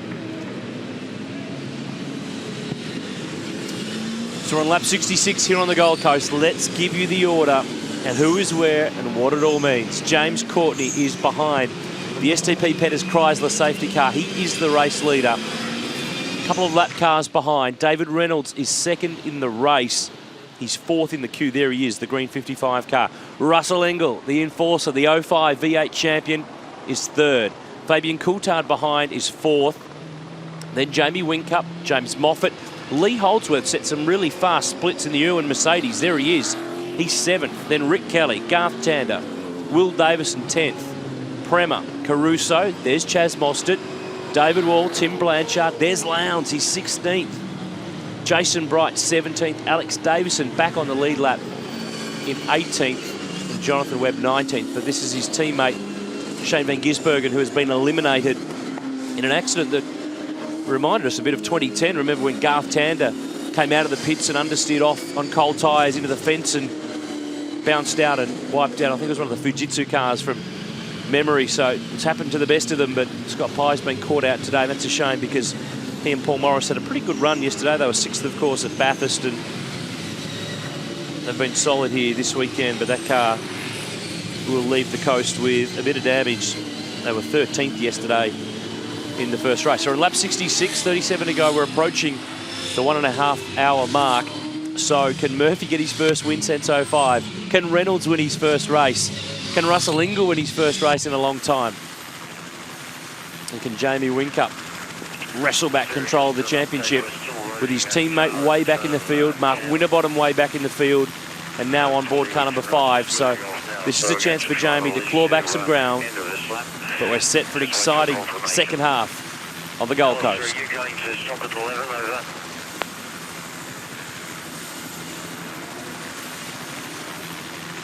What a view of the Armour All Gold Coast 600. Under 40 laps to go. The Pertec Enduro Cup is on the line. A race win, of course, is on the line. Can James Courtney get his first at this circuit? Can David Reynolds get the first of his career? Can Russell Ingall, who's in 3rd position, get his first race win since 2005? Oh, disappointing for Scott. Scott, you're trying to do the right thing, get out of the way for the faster cars coming by you. Yeah, exactly. We just left pit lane and obviously cold tyres and offline as well. But yeah, I mean, just trying to get out of the way of the leaders, and that's what happened. A shame too, obviously, for Shane Van Gisbergen. Hit you pretty hard? Yeah, I mean, obviously I feel bad for him as well. I mean, I don't know what I could have done. Maybe stopped on the exit of pit lane, but obviously I was racing, but yeah, devastated for the guys. They did such a good job. Paul obviously did a fantastic job in the car as well. I'm just gutted, mate. We're just looking at the replay and you can see how close you were to Triple Eight. From your seat, how close were you to actually collecting the Triple Eight car? Well, I think it looks like he's come up from behind me, I think, and I think he was actually on the inside of my rear wheel, so I couldn't really turn in. And that's why, we're obviously put offline, but it's such a tricky pit exit, I'm coming out of there and they're at race speed and you try and go through as fast as you can. Obviously, we've ended Shane's race as well, but I was just trying to avoid Triple Eight. It's one of them things that I don't know how I could have changed. Obviously, I have to have a look at it. Thanks, Scott. Thanks, guys. So, about to head into a very important phase of this race with Reynolds right behind Courtney.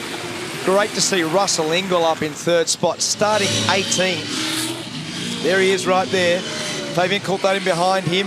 Jamie Whincup currently 2nd in the championship, 5th. James Moffat, Lee Holdsworth, Rick Kelly, Garth Tander, Will Davison, Lowndes fans. He is down in 16th, so we're about to have a restart. So they're all filled up to the end. They're all on the same strategy now. What happened there? Somebody's just gone straight into pit lane. And it's Team Highflex, car 3. He was out of sequence and pulled off and just made that gap look big when he plucked out of the sequence. Not allowed to pass while that safety car's out, and when someone rolls out in front of you, it just leaves a big air gap. So here we go. We've got key guys who've been doing the whole series in the cars for the back end of this race. It's Courtney, Reynolds, Ingall, Coulthard. Interesting mix of cars, teams, drivers and experience here. And they're going to drive maximum attack. There's Lowndes, buried 15th after the double stacking. So you've got Holdsworth in the Erebus Motorsport V8 AMG entry. He's 7th. You got Moffat in the Nissan Altima. He's 6th. And the combination of Holdens and a Ford in front. And I make the point also that several people have suggested to me that Russell's giving it away. He's not giving it away. He's giving away full-time driving, but he, I'm sure, will be back for endurance racing next year. And I think you'll find him running in some other stuff as well. But he wants to make a statement. And he personifies this event, doesn't he, Russell Ingall?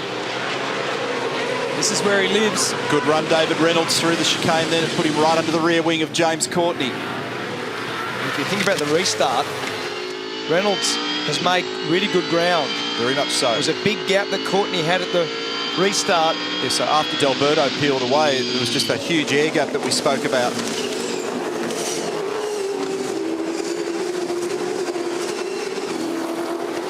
Moffat and Holdsworth there battling right up in behind Whincup. So it's a pretty healthy group that we've got at the front, the guys that have shown great speed. Whincup's going to have to be circumspect in all this as well, because that was a little mistake there for Mostert on the exit of 11. His teammate tucked in behind the Advam entry. So for Whincup here, you're going to be a bit careful. There's a little fistful of points to be had here, but there's very big risk if you get this wrong. Easy to pull up a donut. No doubt. And when you're 5th versus where you've seen Lowndes now, he's currently in 15th roughly, so 10 spots. You want to get that benefit on the day that your biggest protagonist is struggling. And Mark Winterbottom's further down the field. He's a lap down. Yeah, so he'll get points. Keeps him in the game, but this one's going to hurt. Oh, huge lock-up. from Chaz Mostert. So that was that incident that we saw the tail end of before. Check out the telemetry on board with Russell Ingall. Gives you an idea of gear selection, speed, RPM, brake application here, all up in the top left-hand corner of your screen. Let's soak it up.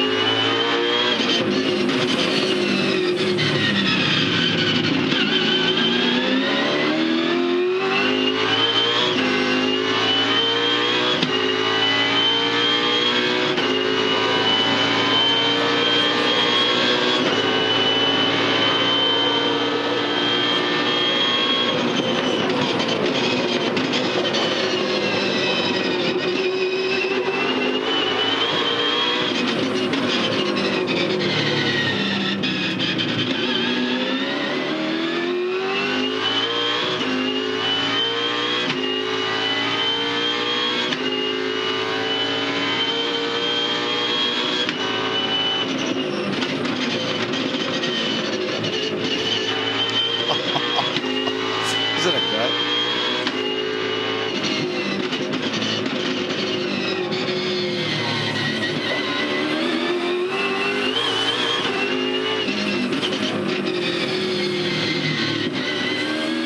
So that's a whole lap, just under 3 kilometres. Russell wisely using second gear down at that turn 4 hairpin, preserving the life of the rear tyre. That could give him a yield late in this race.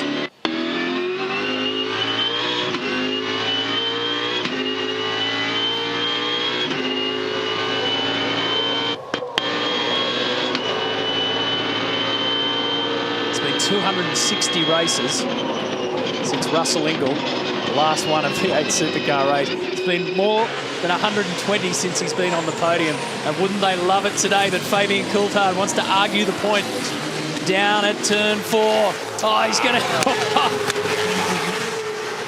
He squeezed and squeezed and squeezed. And then Russell lived up to the nickname to give him a push back. However, he lost that position. So he drops back to 4th. James Courtney leads the way by 0.7 of a second over David Reynolds. Here at the Armour All Gold Coast 600. We'll grab a quick break and then bring you back.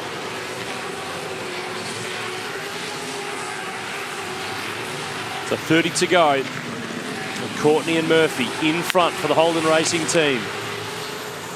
Coulthard pushes his way literally onto the podium. Look at this. This is a Nissan fight. James Moffat has lost a spot to Holdsworth, and now he's got Rick Kelly all over the back of him.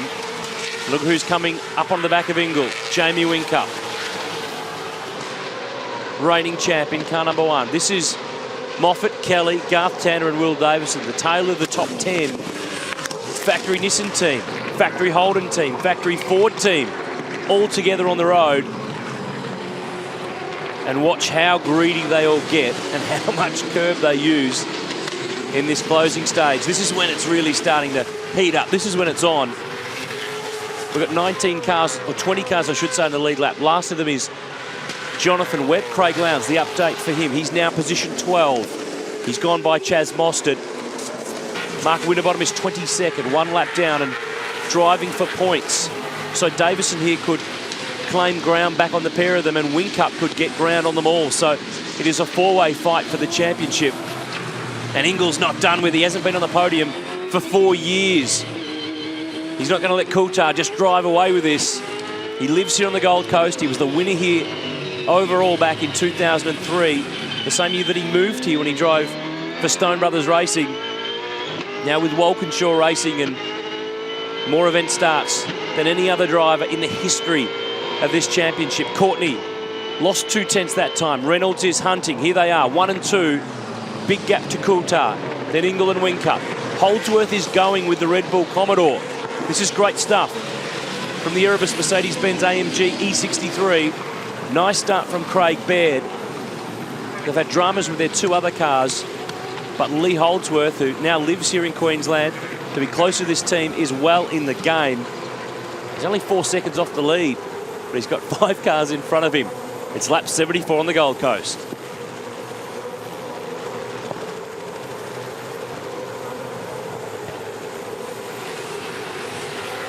Oh, the pressure is building. You can just feel it. And for these drivers, this is when they've got to really dig deep. Long, hard day yesterday, everything going on. Back end of this race, it's been hot all day. The sun will be in their eyes soon enough. So we've got James Courtney leading David Reynolds, Fabian Coulthard, Russell Ingall and Jamie Whincup.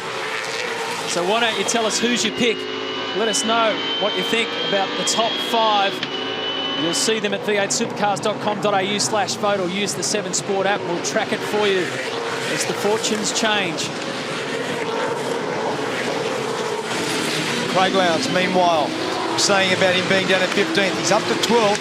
He just set the fastest lap of the race, a 10.8. He was 0.6 of a second faster than the leaders. And Matt, to pick up on your comment there, James Courtney will be fresh out the front. It's an obvious statement he didn't do the race yesterday, but this race is very much now like the Clipsal 500. You go home as a race driver on Saturday after a race, you have a stinking headache. Oh, look at that. Here's a go. You feel dehydrated. It'd be nothing for a driver to lose 3 or 4 litres of fluid in a race like this, and you really, quite frankly, feel crap. He looked fantastic this morning. He's fresh as a daisy, and more importantly, his mind will be on the job to do it here. Yeah, very good point. All big problem ahead of this group. But Holdsworth had a good run then, a very good run on Whincup, who was awkward through the high-speed chicane. And the Mercedes-Benz looked as though it could have even snuck up the inside, but Whincup had to cover. He covered him quite aggressively. He did. Yeah. So this was just before the break. Fabian down the inside, and he half give him a rub against the fence there with Ingall. So Ingall will definitely be reminded of that. That was Tander giving the wall a rub on the way out of turn 11. We've seen some drama down there. We've got also a fair battle going on with teammates Rick Kelly and James Moffat just up ahead of that group. And Reynolds is not letting Courtney go. Speaking of which, I'm with Dean Canto. And Dean, you handed over to Dave Reynolds. One thing we know is that he will give James Courtney a bit of curry out there. Keep him honest.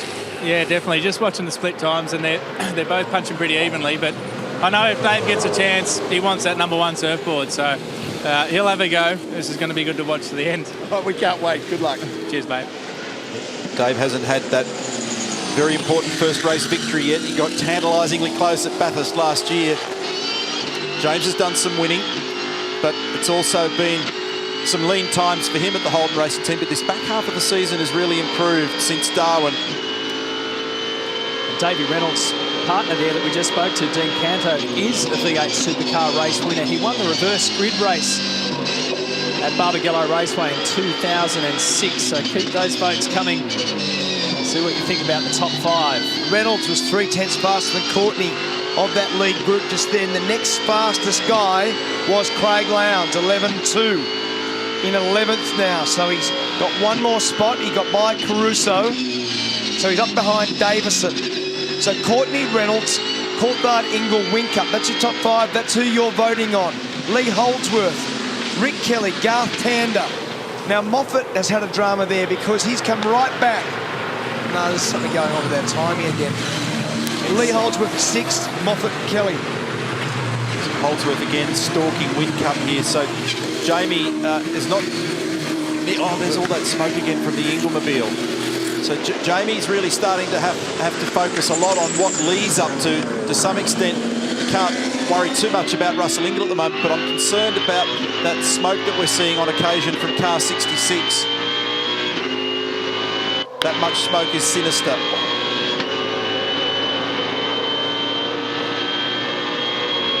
So Holden, a Ford, a Holden, then another Holden, another, then a Benz, then 2 Nissans, a Holden and a Ford in your top 10. How's the super slow-mo of David Reynolds there? In fact, I think the area that he's making pace at the moment is he stepped it up a level in the aggression through these chicanes.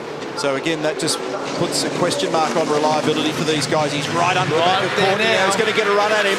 He's pushing very hard, and the back of Courtney's car slides off that chicane. So they're both beginning to take more risk. This is really high-level stuff.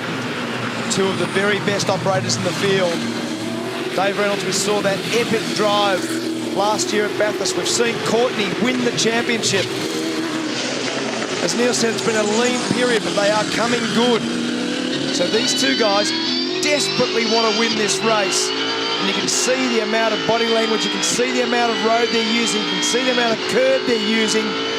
This is as committed and as hard as you can possibly drive the cars at this point of the race. And they lost a bunch of championship positions at Bathurst in the case of Courtney and Murphy because of the incidents. So dropped down to 9th in the championship. So this is vital to be able to climb back in and get some points here. This will give us an indication of strengths and weaknesses. So watching David Reynolds now as we make the very quick run into this high-speed chicane, clobbering the curbs left and right. Bam! Look at Davies' thing. He's just throwing the whole car into the air there. Didn't get a gain that time. Very accurate at the moment, Reynolds. He's hitting all his apexes. He's using his exit space. He's not sliding the car. There's the respective co-drivers. That's Dean Canto, top right. Greg Murphy, bottom right. Botlow Racing and the Holden Racing team. And that was the part of the circuit that David Reynolds earlier in the day he said to us was starting to break up around turns 11, 12 and 13 as he releases onto the front straight now. So 11-2 Courtney, 11-4 Reynolds, 11-6 Coulthard, 11-6 Engel, 11-4 Whincup, 11-5 Holdsworth, 11-6 Moffat, 11-4 Rick Kelly, 11-5 Tander, 11-4 Davison. Unbelievable. It sounded like you had a stutter then because they're all on the same time. Unbelievable how close they are. We'll take a break all the way to the checkered flag after this.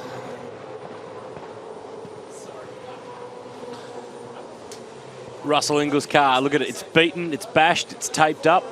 At least they got the red tape to match up to the bonnet. So looking after Super Cheap Auto, although covering the auto. But Ingall's still in the game. He's P4, he and Ryan Briscoe. They've been a great combo throughout the Pertec Enduro Cup. And that is the playground we're on today. Surfers Paradise on the Gold Coast. That is the main beach end of the circuit. We jump aboard with the lead up. This is the end of lap 80. 22 to go. And Courtney's just bought himself a little bit of margin, a little bit of breathing room, but there's nothing in at that time of the line. Margin is 7/10. Coulthard and Yulden are third. Ingall and Briscoe are fourth. Whincup and Dumbrell are next. Holdsworth and Baird. Then Moffat and Douglas. Rick Kelly and Carl Winder 8th. Tander and Nick Percat 9th. Will Davison and Steve Owen ran out the top 10. Lowndes is 11th and got a fast car. He's now on the back of Davison. How many more points can he file away and chip away before he leaves the coast? Mark Winterbottom still 22nd. Still a lap down, but could make a spot because he's only 3 seconds behind Dean Fiore. Any points he can get better than what he's got now is good news. So a couple of retirements in front of him would not hurt him on this run home. But this is high-level stuff. Courtney versus Reynolds. This has been a bad day for the 47 car. Tim Slade's in the lane from 20th. Front bar change. Is they going to pull that one off? Of course, they had a problem earlier on where the driver's door was locked shut after contact from Mark Leib on the run of the first chicane, and David Bradman had to climb out through the passenger seat or through the passenger door. So they've had a dramatic day. We've got a dramatic race. James Courtney leads the way. This is the fight for 4th, 5th and 6th. The pace is on at the Armour All Gold Coast 600. 20 laps to go now. And in terms of the Pertec Enduro Cup, Craig Lowndes and Warren Luff, who are 11th at the moment, still lead. Remember, this is the last race in the Enduro Cup from Sandown through to Bathurst.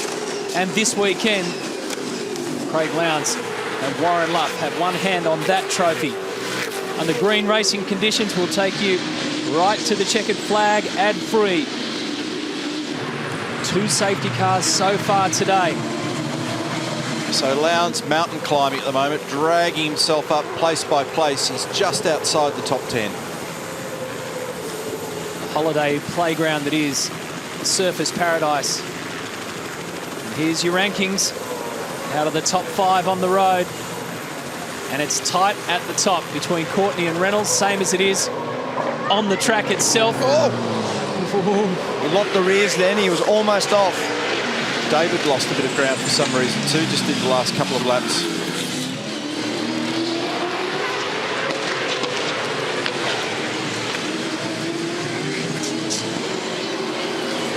Reasonable size queue forming up there at the moment. Look at that. And support for David Reynolds from our V8 viewers to make a move in between now and the next 20 laps on James Courtney, and not only that, make it stick. And now the lovin' comes for Russell Ingall as well. A race within a race here. Julie be working that phone pretty hard. Well, that's the thing, you can vote as often as you want.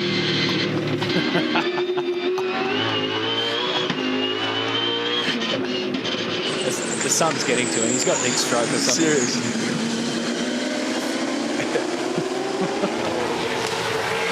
Just do us a favour, can you? Just run over across the road, watch out for some fast cars, have a quick dip in the ocean, come back.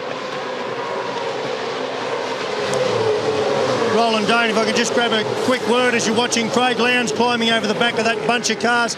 Mate, we were interested earlier in the day. You chose, unlike the rest of the pit lane, to not bring either of your cars in on that early safety car, and you know, I personally thought you were going to put yourself at the risk of a double stack drama, and we saw that play out. But clearly today was also going to be about managing tyres. I can only assume you were trying to split your tyres equally over the race distance.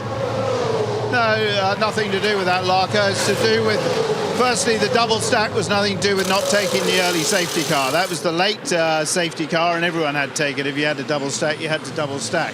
But the issue was that we wanted to change co-drivers to main drivers if we could at a particular time.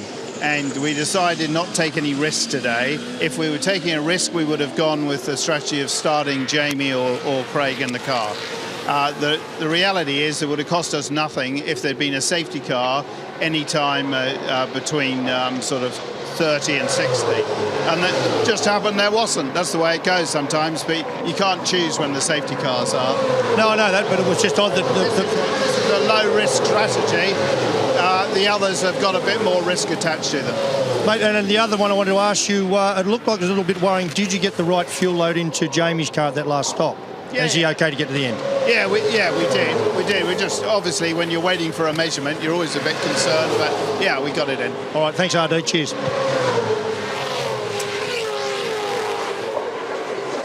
That answers a few questions, and the way they're tracking right now with Jamie Whincup in 5th, Craig Lowndes in 10th and Mark Winterbottom in 21st, that would change the championship yet again, but only just. Whoa, James Moffat, Lee Holdsworth, behind them, Rick Kelly. This has been going on for lap after lap. They're absolutely at it, these guys. Very intense motor racing. Holdsworth, Moffat, Rick Kelly. Garth Pander's just got the watching brief there at the moment. Nothing in it. And that gap continues to seesaw first to second at the moment. Not 100% sure why. It closes right up and then it blows back out again. We've seen it to nearly back out to 2 seconds, Barretts. A little bit of a drama, Neil, for our leader, car number 22. James Courtney has been on the radio to his engineer, Rob Starr, and just saying he felt something in the front of that car. And you've seen how hard he's been working those curbs. What Rob thinks is that the car is not damaged. The telemetry certainly tells him there's nothing wrong with the car. And likewise, James's lap times haven't dropped off. So fingers crossed, they think it's okay. They'll keep an eye on it. It's James's wife, Karis. Thanks for the update there, Barretts. So maybe he's got something going on with a damper, or he's bent something. Maybe he's gone off the road. He's off the road. Courtney's got a drama, and there's a new leader, and it's David Reynolds. And look at them go past. Greg Murphy can't believe it. Broken steering arm, so he went through that back chicane. Copy that. Can you get it back to the pits? Guys, broken steering arm. Barretts, you were on it. Well done. So that's exactly what he was reporting back to the crew.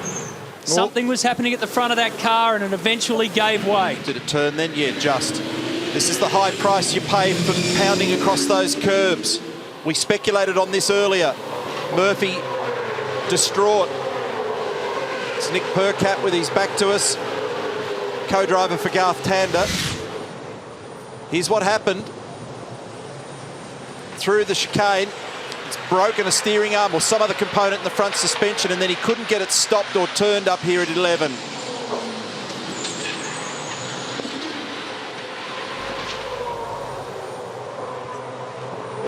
Oh, just with Greg Murphy, who's obviously devastated. Murph, that just makes you feel crook in the stomach. What, can you pick the actual spot? What happened? Yeah, just the replay's coming up now. It's just the back chicane. It's obviously broken the steering, I think, by the looks of it. So he's the steering wheel's all out, so it's broken the steering. Mate, that's hard. That is, isn't it? There's no other word for it, Murph. No. All right, mate. Thanks. Yeah, so Murph was watching exactly what you're watching at home, and we'll run it again. Very cruel sport, this one. Okay, so watch this on the right-hand side of your screen. There. There's something metallic flicked out there for sure. And you can see the difference in the wheel angle of the left front to the right front at that point. So when he got to the other end, it's basically doesn't track. That's the reaction from Greg Murphy, and you can see the non-linearity, the unstable look of the car from when he went off down to where he finally went off at turn 11. Yeah, hard to make out what's going on down here, but I've got to say that all the wheels are pointing straight ahead. Looks like all the shock absorbers are in place. But I just noticed when they were banging around here, I could see the steering rack moving in there. So it's possible that a steering rack mount is possibly broken. I can't get in there now, but I'd say it's something more like that. Yeah, James Courtney said, Larko, he thought there was a steering arm because obviously he had no steering at that point, but it could be a rack failure, as you said. Oh, Moffat. No, it was such a good run for them. No dramas, mate, no dramas. The front right is hanging off. Try and stay out of the way if you can. Now remember, that's exactly how Fabian Coulthard's day ended yesterday. As the sparks fly out the rear of the Nissan Altima. He was having a great run. These guys have been the hard luck story of the three Enduros. So disaster for Courtney and Murphy, a disaster also for Moffat. Barretts. Oh, James Courtney, look, it's hard to know what to say. You're going so strong, and something freakish like that happens. Yeah, it's can't believe it, really. After all the dramas we've had, and then yeah, we're doing it pretty easy, looking after everything.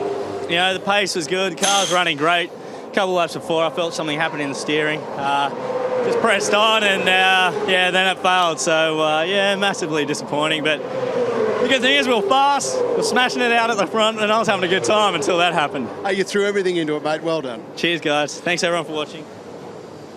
What this does is it releases David Reynolds in the lead, then Coulthard, and Ingle is now third. This is what happened to James Moffat, another victim in the high-speed chicane. Almost a carbon copy of what happened to Fabian yesterday, but the other side of the car. Here it is from above. Smash, bam, and crack. Was exactly was it? Man, unbelievable.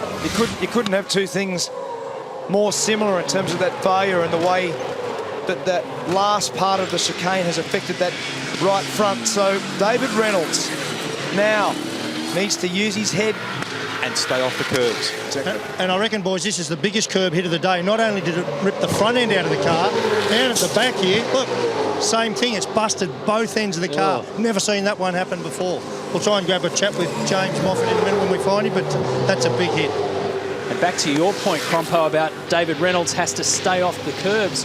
What he's got in his favour right now is time. Yeah. He doesn't have to push. He's 4 seconds clear of Fabian Coulthard. So Nathaniel Osborne, his engineer, and I'm sure the brains trust in there at Botlow Racing, led by Rod Nash, they'll be saying, just take it easy. Don't take any risk. You've got margin. You've got lap speed. In fact, he's still quicker even in the sector splits at the moment over Fabian Coulthard. But Rusty, at the moment, Ingle, who we're looking at from the rear of Fabian's car, currently on the podium and in a wrestle to the dying stages with the reigning champion and the points leader, Jamie Whincup. And there they are inside Team BOC, Lockwood Racing, Brad Jones Racing. There's Luke Youlden on the right. Chris Clark, the team manager, with the helmet on the left. And it obviously disappointed James Moffat, who was having such a great day, mate. If it makes you feel any better, I know it won't, but there's been several busted dampers here today. James Courtney just broke his steering rack just ahead of you up the road. getting around those curves is tough business here all day, isn't it, mate? Yeah, it is. You've got to be full commitment around here to get a lap time out of it, and then it's hard on the cars. And yeah, I'm pretty annoyed at myself, but I was just pushing on as hard as we could. Yeah, overstood that fine line and yeah, hit one of those bread loaf curves on the back of the chicane, and that's it. So I'll have to cheer on my little buddy Caruso now. So if I can ask you a hard but obvious question, well, for a young driver, like if you could come back tomorrow and race that same race again, what would you have done differently? I'd go back to the old school, like I'm putting the tyres on the chicanes, because we all managed to drive around them, no dramas. It was more the international guys that had a problem with them. The back chicane is almost how much piss you can take, to be honest. So that's my view. I don't know if anybody else agrees on it, but apart from that, you know, it's a great place to race, and disappointed for everybody at Norton. Oh, mate, overall it was a good weekend apart from that. Cheers. I think what Larko was trying to get to was what would James Moffat do in that point, not about the track. He was actually saying, how would you go about it? And that little mistake, I mean, as I said many times in this game, it's a cruel sport, and a little mistake like that, with only 10 laps or something to go, you were going to be right there. And Scafie, the reason I make that point, if you're a young race driver or a potential race driver watching, that's exactly what you do, mate. You leave these things and you think about and you note what would you do differently, and you would approach that differently. Of course you would. Yeah, that's absolutely right. Guys, Russell Ingall here is actually threatening Fabian Coulthard. So not only is he potentially on the podium at the moment, he might sneak up a spot. Look at this. He's right on him. He's right. He's got the big incentive. All of a sudden, there's a carrot, and he's hungry. His memory will have served him well from the little bump they had earlier too. That's right. So if Russell can get him in his clutches here at the moment, he'll do a little bit of Morse code, and it'll read something like, "Cop this." Oh, yeah, with Brad Jones, and he's just chewing fingernails at 1,000,000 miles an hour at the moment. A remarkable turnaround for you guys from where you were this time yesterday. With 2 cars in pieces in the garage, you are contesting at the moment. Well, it's fantastic. They've done an amazing job with strategy to qualify in 16 and end up in P2. You know, it's not easy to watch, though, I got to tell you. I feel like I did when we were at Simmons and or even the Grand Prix when we won our first race. So we just need to stay in front of Russell. He's got a lot that he's racing for at the moment. It's the last time he's going to be the main driver in the car here. So, you know, 10 to go. We'll just we'll wait and see what happens. Did you want to send a message to Russell? Yeah, back off. Good luck. Yeah. Try getting that one through. Yeah, good luck. Craig Lowndes, 8th. It's a great job, isn't it? Very good Briscoe, co-driver for Russell Ingall. He's done a mighty job. Professional, measured. He's been positive all weekend, even against some adverse moments. He's just pressed on, kept swimming upstream, and done a thoroughly professional job. And his CV, I have spoken about it several times, but test driver for Toyota in Formula One, IndyCar driver for Roger Penske and Chip Ganassi, sports car driver, been to Le Mans this year. Looks like he's got an IndyCar ride for next year, still to be confirmed. But a great guy, great story for Australian motorsport. Former Indy 300 winner here. And this is an enthralling last 10-lap battle between Reynolds, of course, at front, is 3.5 seconds up. Coulthard and Ingall, and then Ingall and Whincup, and then all these cars versus the curbs. And isn't it great also, guys, with 4 different brands in the top 6 cars. Holdsworth 5th, Rick Kelly 6th at the moment. They've been battling. Holdsworth got a little gap on him now, and Tander is looming up onto the back of Rick Kelly with Craig Lowndes right behind Garth. Big slide there for Fabian. And that allows Ingall to get back at it. And I start looking at the margins and I think, oh, Whincup will have a nibble here at Ingall, and then that eases off, and then Ingall gets closer again to the back of Coulthard. And if you do your sing-song at the end of the lap, they're all going to do the lap time exactly the same. I mean, there's a heap of guys, 6 to 8 of them, who pretty much locked on the same number. Well, you do it. I'm not. We heard it before. In fact, it was a 1:12 flat for David Reynolds, and then 11.9, 11.8, 11.9, 11.6. And then 11.5 takes you down to Rick Kelly. So you're right, Crompo, they're all in the same zone. And of that group that you just read out, interesting thing there, Matt, is that Reynolds is actually the slowest, which is a good sign. He's got a 3.3 second margin, and he's the one that can just wind the risk right back. And Rick Kelly was the fastest. So he's in 6th. Well, David Reynolds, as Lee Holdsworth goes firing through. Davey Reynolds is driving in his 122nd V8 supercar race. He's started from pole 4 times, but he's never had a race win. And this season, he's had to see guys like Fabian Coulthard, guys like Scott McLaughlin and Chaz Mostert collect their first race wins, especially those last 2 I mentioned, after just a handful of races. He's had to wait more than 120, and now he's got 8 flying laps to complete his first win. Closing in on the finish, and Rod Nash and the Team Bottle Racing Garage. Your guys today, Dean Cano and David Reynolds, they've both been outstanding. Absolutely great. You know, like Dino and Dave have been, driving so well during the Enduros. Last year's close runner-up. This year, they've done a great job, and all weekend they've been pretty quick. So, nice sunny day, good day to win a race. It's always a good day to win a race, right, isn't it? Tell me, this one for Dave Reynolds, how important is this, do you think, for his career? Yeah, it's really important. We've been talking about it for a while, so, you got to get the monkey off your back and get that win through. But, I told him I'd give kisses for first place, so that may have had him worried for a while, but hopefully he's got over it and we can carry that out today. Let's hope he's forgotten about it. All the best, mate. We'll let you hang back in there. Thanks, mate. Now, hey, I'm going to grab Paul Dumbrell. We'll just come away from Roland Day and I'll get in an argument with him about strategy, because I really reckon you shouldn't have done the double stack. But anyway, mate, you've driven the car. Is it fast enough for Jamie to get on the podium here today? I think it is. Obviously, we're probably in a little bit of a championship consolidation mode after yesterday, fairly a disappointing day. So, I think the car's quick enough. Obviously, you've seen with Courtney, hammering the curves for, 100-odd laps. It's pretty tough on the car. So, I think we're being a bit conservative as well. And, hey, 5 laps to go, you never know what might happen. All right, mate. Now, I want to put it on you. Is this your last drive? I don't think it should be, but is it? Ask the boss. I'm not going to ask him anything, mate. We'll have a blue over strategy. I told you, he's giving, look, have a look. Look, let's give him in the eye now. No, seriously, mate, is this the last one, you think, or not? Well, we'll see. We'll sit down with Roland and Jamie and Dado after the race and see how it went and whatnot. We'll debrief and make a call for then. Let me approach another way. If they ask you and pay the right money, is there a drive? So you are a reporter, aren't you? Hey, let's just wait and see. Let's focus on this one. Hopefully we can get on the podium and might be a good way to end. All right, cheers, mate. And no, I'm not a reporter. If he was a batsman, that'd be called blocking. There was nothing in that, was there? But it was a question to ask, because there's been a little bit of speculation about that. So interesting thing on that last lap, the top 4, there was less than half a tenth between them. So they're absolutely committed on the same pace here at the moment. Could be a future in politics for Paul Dumbrell. He's not answering the question. Marco had about 4 different angles at it. He did. Remember, Paul Dumbrell was in the car in the Bottle entry the last time that Rod Nash Racing had a win at Sandown a few years back. So Reynolds, 3 seconds. And again, he's just driving to that number, 112 or thereabouts is the number that he's going for. This is great. What is this? He's doing it perfectly, but the charge is coming. You doing the numbers? I'm doing the numbers. Look at this. 2nd, 3rd, 4th, 5th, 6th, 7th, 8th, all in a row.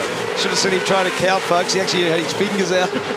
Hey, guys, I'm used to finding Ryan Briscoe just sitting back on the seat there relaxing, but, mate, a veteran of world racing, and you are on your feet for this one with your teammate Russell Ingall. He's going well. Yeah, he's doing great. He's got a lot of pressure. He hasn't said one thing in 31 laps, so anyway, he's got his hands full, and hopefully we can get the podium. Can he creep up on Fabian Coulthard? Well, he's never close to him in turn 4, so we need Fabian to make a mistake or something, I think, but we're really good on the back half of the track. It's just there's nowhere to pass, but he'll have a go if he can, I know that much. Now, Ryan, 8 IndyCar wins for you.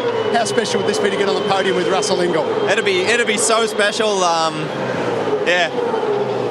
4 more laps. Anyway, we'll see what happens. All right, hang in there, mate. Good luck. Thank you. So Russell hasn't said anything for 31 laps, which means Julia's T-shirt of Shut Up and Drive is working perfectly. Perfectly, exactly. He's done some stuff, Ryan Briscoe, including a pole at the Indy 500 2012 for Penske. But does that equate to a surfboard at the Gold Coast? When you're an Aussie, I reckon the surfboard would be a pretty big thing to grab. Look at these cars, they're bent and busted. Much cleaner race than yesterday. 2 safety car interventions. We had 4 yesterday. They found the right rhythm on the racetrack, and what a great pressure motor race at the end here. Not so much damage. A couple of guys that got adventurous over the curbs and paid. Still that telltale smoke from Russell Ingall's car.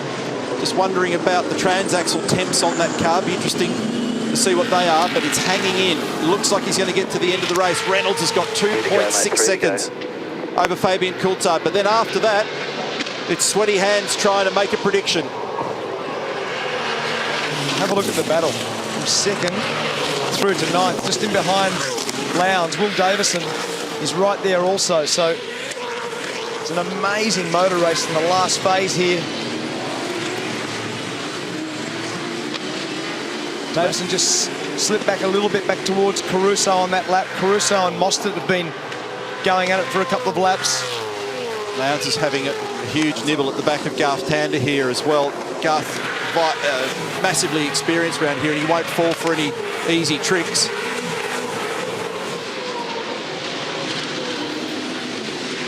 So in the championship battle, you've really got to get our brain around Whincup in 4th compared to Lowndes in 8th. Remember, Lowndes was leading this morning, and then the 2 other protagonists, the factory team for Ford, Will Davison in 9th, Mark Winterbottom in 18th after that earlier shock absorber failure or rear suspension failure on the left-hand rear while Steve Richards was on board. So the pole sitter won yesterday, Craig Lowndes and Warren Luff. David Reynolds and Dean Canto started on pole for this one. Only a couple of laps left. Only a couple of seconds in it. There's your top 3. Reynolds, Coulthard top right, and Russell Ingall. Good work, only 2 to go now. So in relative terms, quite an experienced David Reynolds. 4 years of V8 supercar experience here. Ingall's done it 17 years. Tander 15 years. Lowndes 16 years. It's the experienced guys that are floating to the top, but Reynolds has got them covered at the moment. 2.2 seconds. Here's the rest of the angry pack. Our viewers may have got it right. They voted for Reynolds. He's done a great job today. It's a great drive. And an important bounce back for Fabian Coulthard here as well. And there they are in the garage, Luke Youlden, the co-driver. Bryce Seals, Ryan Briscoe in at Walkinshaw Racing, the Super Cheap Auto entry. So they've all got the nails well and truly chewed here at the moment. 1 lap remaining. It's a little under 3 kilometres. 1.75 seconds now is the gap.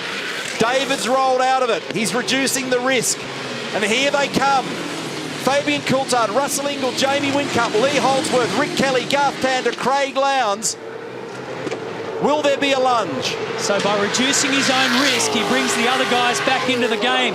But he's prepared to take that gamble.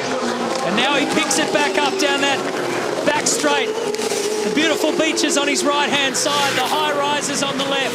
A 3-day event crowd of more than 175,000 people witnessed the craziest of all days yesterday. They got it out of their system. And on this day, that incredible level of professionalism of V8 supercar racing has come back to the fore. And David Reynolds, he is such a popular performer.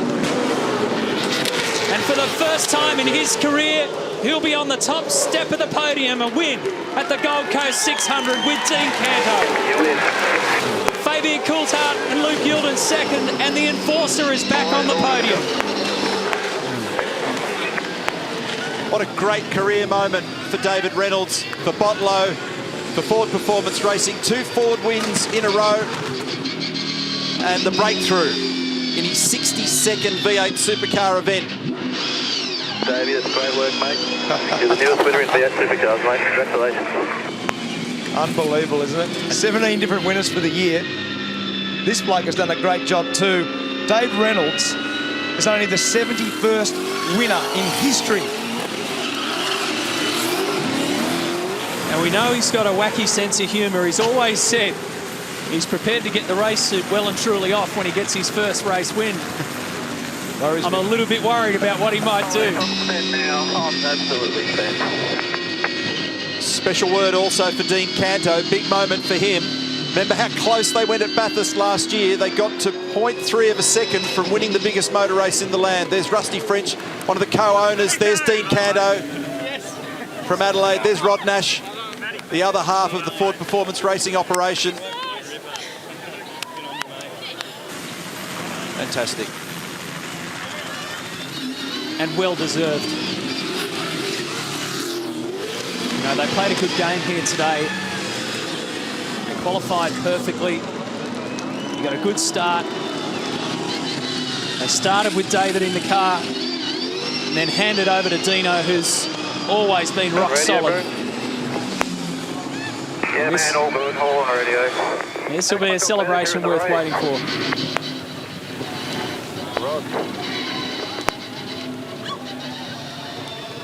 So 124 races have passed since Russell Ingall last stepped on the podium. It was back in 2009 at Queensland Raceway. And what a way to do it.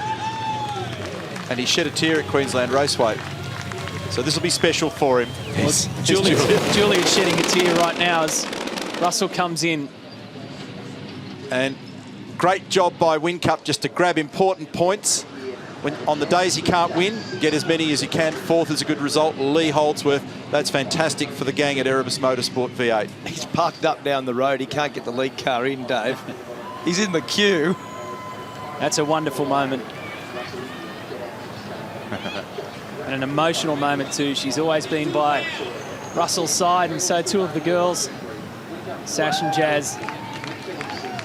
And that's the kind of view that David Reynolds has been waiting for since he joined this category in 2007 at Sandown. He is a former winner in the Australian Formula 4 Championship and Carrera Cup Championship as well, but now he is a V8 supercar race winner.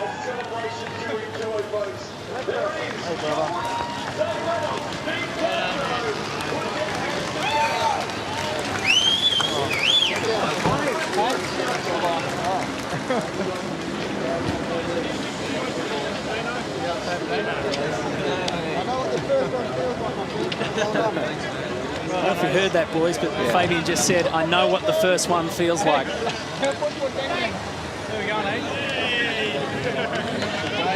Oh, you got a kiss! The magic moment for Dave Reynolds. Dave, congratulations. You did it beautifully. Your first V8 supercar win and the perfect drive today by both you and Dean Canto. Yeah, we had a good car all day. You know, faultless by the boys. They did an awesome job on the pit stop. Dino did a fantastic job. Come on, Dino. Come over here, Ace. Oh, yes. No, don't kiss me. Everyone else is kissing you. How was the kiss from Rod Nash, okay? Yeah, I know. It was a bit wrong, mate. Gonna have to get him sorted out later. Dude, well done, mate. Great effort by you guys, because it takes a team to get a result like this, and you guys have nailed it. Yeah, look, not just Dave and myself, but the whole team. Aussie tuned the car up. The guys did great pit stops. It's been a long road to here. We had a tough endurance campaign, but we finished the endurance campaign on the top step. We win a surfboard. Woo! How good does the first win feel? Yeah, it's mega, man. No, it's awesome. I thought I was struggling towards the end, but my gap was sort of staying the same. I was having big moments through the chicane, and there was all this crap everywhere, and man, it was hard. It was awesome. You survived the awesome pressure, guys. Well done. Let's get up the podium and enjoy it. Good luck. But further down, there's celebrations too. What a turnaround it has been for these guys at Lockwood Racing. Guys, congratulations, Fabian. Just awesome. To think your car was in pieces last night and you come away with a result like this. Yeah, I'm first to admit blame. I let the boys down yesterday. We should have had one of these yesterday, but bloke next to me, I always had faith in him. He pulled through with the goods in his stint, and I did my bit, and we looks like we're going surfing. Yeah, you are going surfing. Luke Youlden, congratulations. Again, just an awesome team effort from everyone at Lockwood Racing. Oh, definitely. This team's one of the best out there for sure. They've got the best group of guys, and the dramas we've had all weekend, and to come up and get a podium, it's more for these boys than us for sure. So yeah, this boy obviously did an awesome job and redeemed himself from yesterday, so it's all good. You had Russell Ingall just breathing down your tail there a little bit in the late stages of the race. How close did he get? Yeah, look, I knew he was always there, but Russ, being the experienced racer that he is, even though he didn't have a mirror on the left-hand side of the car, still, left me plenty of racing room. Enough for one car, not anymore, but, we got our car, our Lockwood Commodore in that gap, and, pretty stoked with the result. Great work, guys. Enjoy the podium. And what about the result for these guys? Julie, I need you to stay right there. Congratulations, Russell. That was awesome. There's no way you're retiring from this sport now. Oh, mate, that was so good. Honestly, you know, we may not have won, but it feels like we've won, you know. Look, Ryan, he's done a fantastic job. And I said to him, I'm going to send him home with a trophy back to America, so he's going to take up surfing now. Hey, that'd be great to have a surfboard. I mean, of all the things you've done, your 8 Indy wins, Gold Coast surfboard goes okay? It's right up there, I tell you. What a great day. You know, we had a great race yesterday, and we said we're going to go for the podium today, and here we are. So just great effort by the whole team. We had the strategy right. Russell did a fantastic job. I was so happy to team up with him this year. So awesome. Retirement off now, Russell? Well, bring in the offers. Come on, everyone out there. The checkbook's open. Now, there is one last person I need to speak to, Julia Ingle. Congratulations. No, I know how excited you were in pit lane watching that. A great effort by Russell. I wouldn't call it excited. I've got no fingernails, no nail polish left. I need him to retire. I can't do that anymore. But I'm so happy for the team. It's so good, you know, to get a good result. It's been a tough year, so I'm very excited. The boys were awesome. I think you'll get some champagne tonight. Enjoy. There will be champagne. That's pretty cool, isn't it, Brett? Even Jamie Whincup, he's impressed with Russell effort there. Mate, when car 1 doesn't get on the podium, because your expectations are high, and they should be, it's a tough gig out there. That's what that tells me. Yeah, crazy tough race. The track was breaking up, a lot of rubber around the back. The chicanes were mental, you know, just how much do you take, and big risk on the suspension. But I was certainly aware of the position I was in. I was behind Russell. It's his last year. Home turf, so I was just being extra. I didn't give it to him, but I was being extra careful. I didn't want to be the idiot that took him out. Very sportsmanlike thing to do, mate. And so championship, what have we got? 5 races over another couple of rounds. Wow, she's wide open. I think there's 6 points between you and Craig now, I understand. He's just in front with Winterbottom not far behind. So it's game on for the rest of the year. Yeah, it's crazy close. We took a big hit yesterday in the championship. It's crazy. You battle for 4 months over a handful of points, and then we lose 150 yesterday. So it's all going on. Looking forward to Phillip Island in a month's time. It's a bit of a break. And then, of course, Sydney. Sydney's going to be nuts. Cannot wait. All right, mate. Thanks, Jamie. Okay, cheers. And you were spot on, Larko. The difference is now 6 points. So we'll check those championship standings for you a bit later on, but let's run you through the results and the leading Mercedes-Benz of Lee Holdsworth and Craig Baird. They've been good over the endurance races. The leading Nissan was Rick Kelly and Carl Reindler, with Michael Caruso and Dan Gaunt also in there.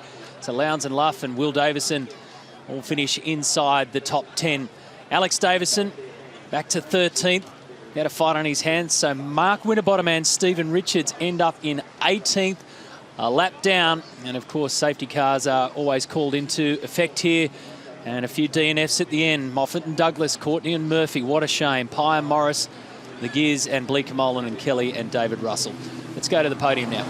Race 31 of our year, the Armour All Gold Coast 600, and we begin by introducing the winning drivers of the inaugural Pertec Enduro Cup. Would you please congratulate from Red Bull Racing Australia, Craig Lowndes and Warren Luff. Making the presentation of the Pertec Enduro Cup is Mr. Stephen Dutton, the Chief Executive Officer of our major sponsor, Pertec.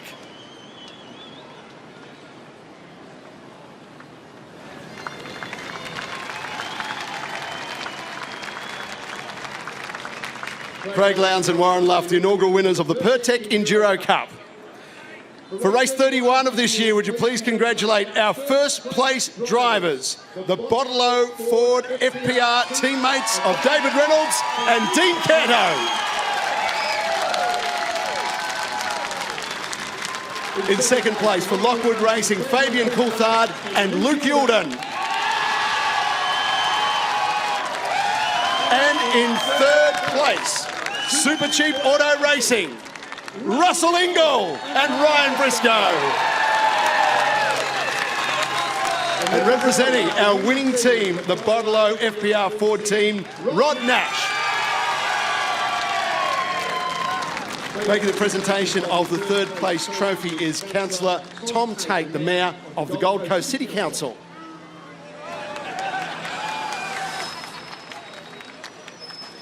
Presenting to second place from our major sponsor, Mr. Paul Blair, the General Manager, Australia, New Zealand and China, from Armour All.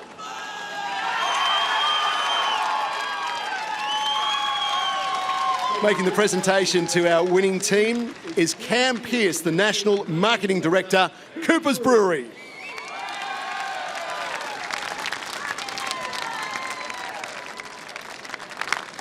And presenting to our winners, the Minister for Tourism and Events, the Honourable Jan Stuckey from the Queensland Government.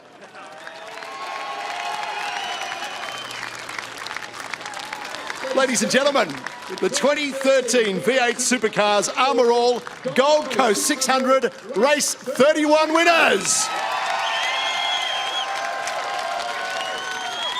He's waited a fair while, David Reynolds. And now he's not only got a surfboard, but that all-important first V8 Supercar race win. It's the second race win for Dean Canto. He won at Barbagallo Raceway in WA back in 2006, the reverse gridded. So the boards are down, the champagne is out, and the celebrations are underway. What a great day we've had. Fabian Coulthard and Luke Youlden up there on the podium, and the Enforcer sharing it with Ryan Briscoe as well.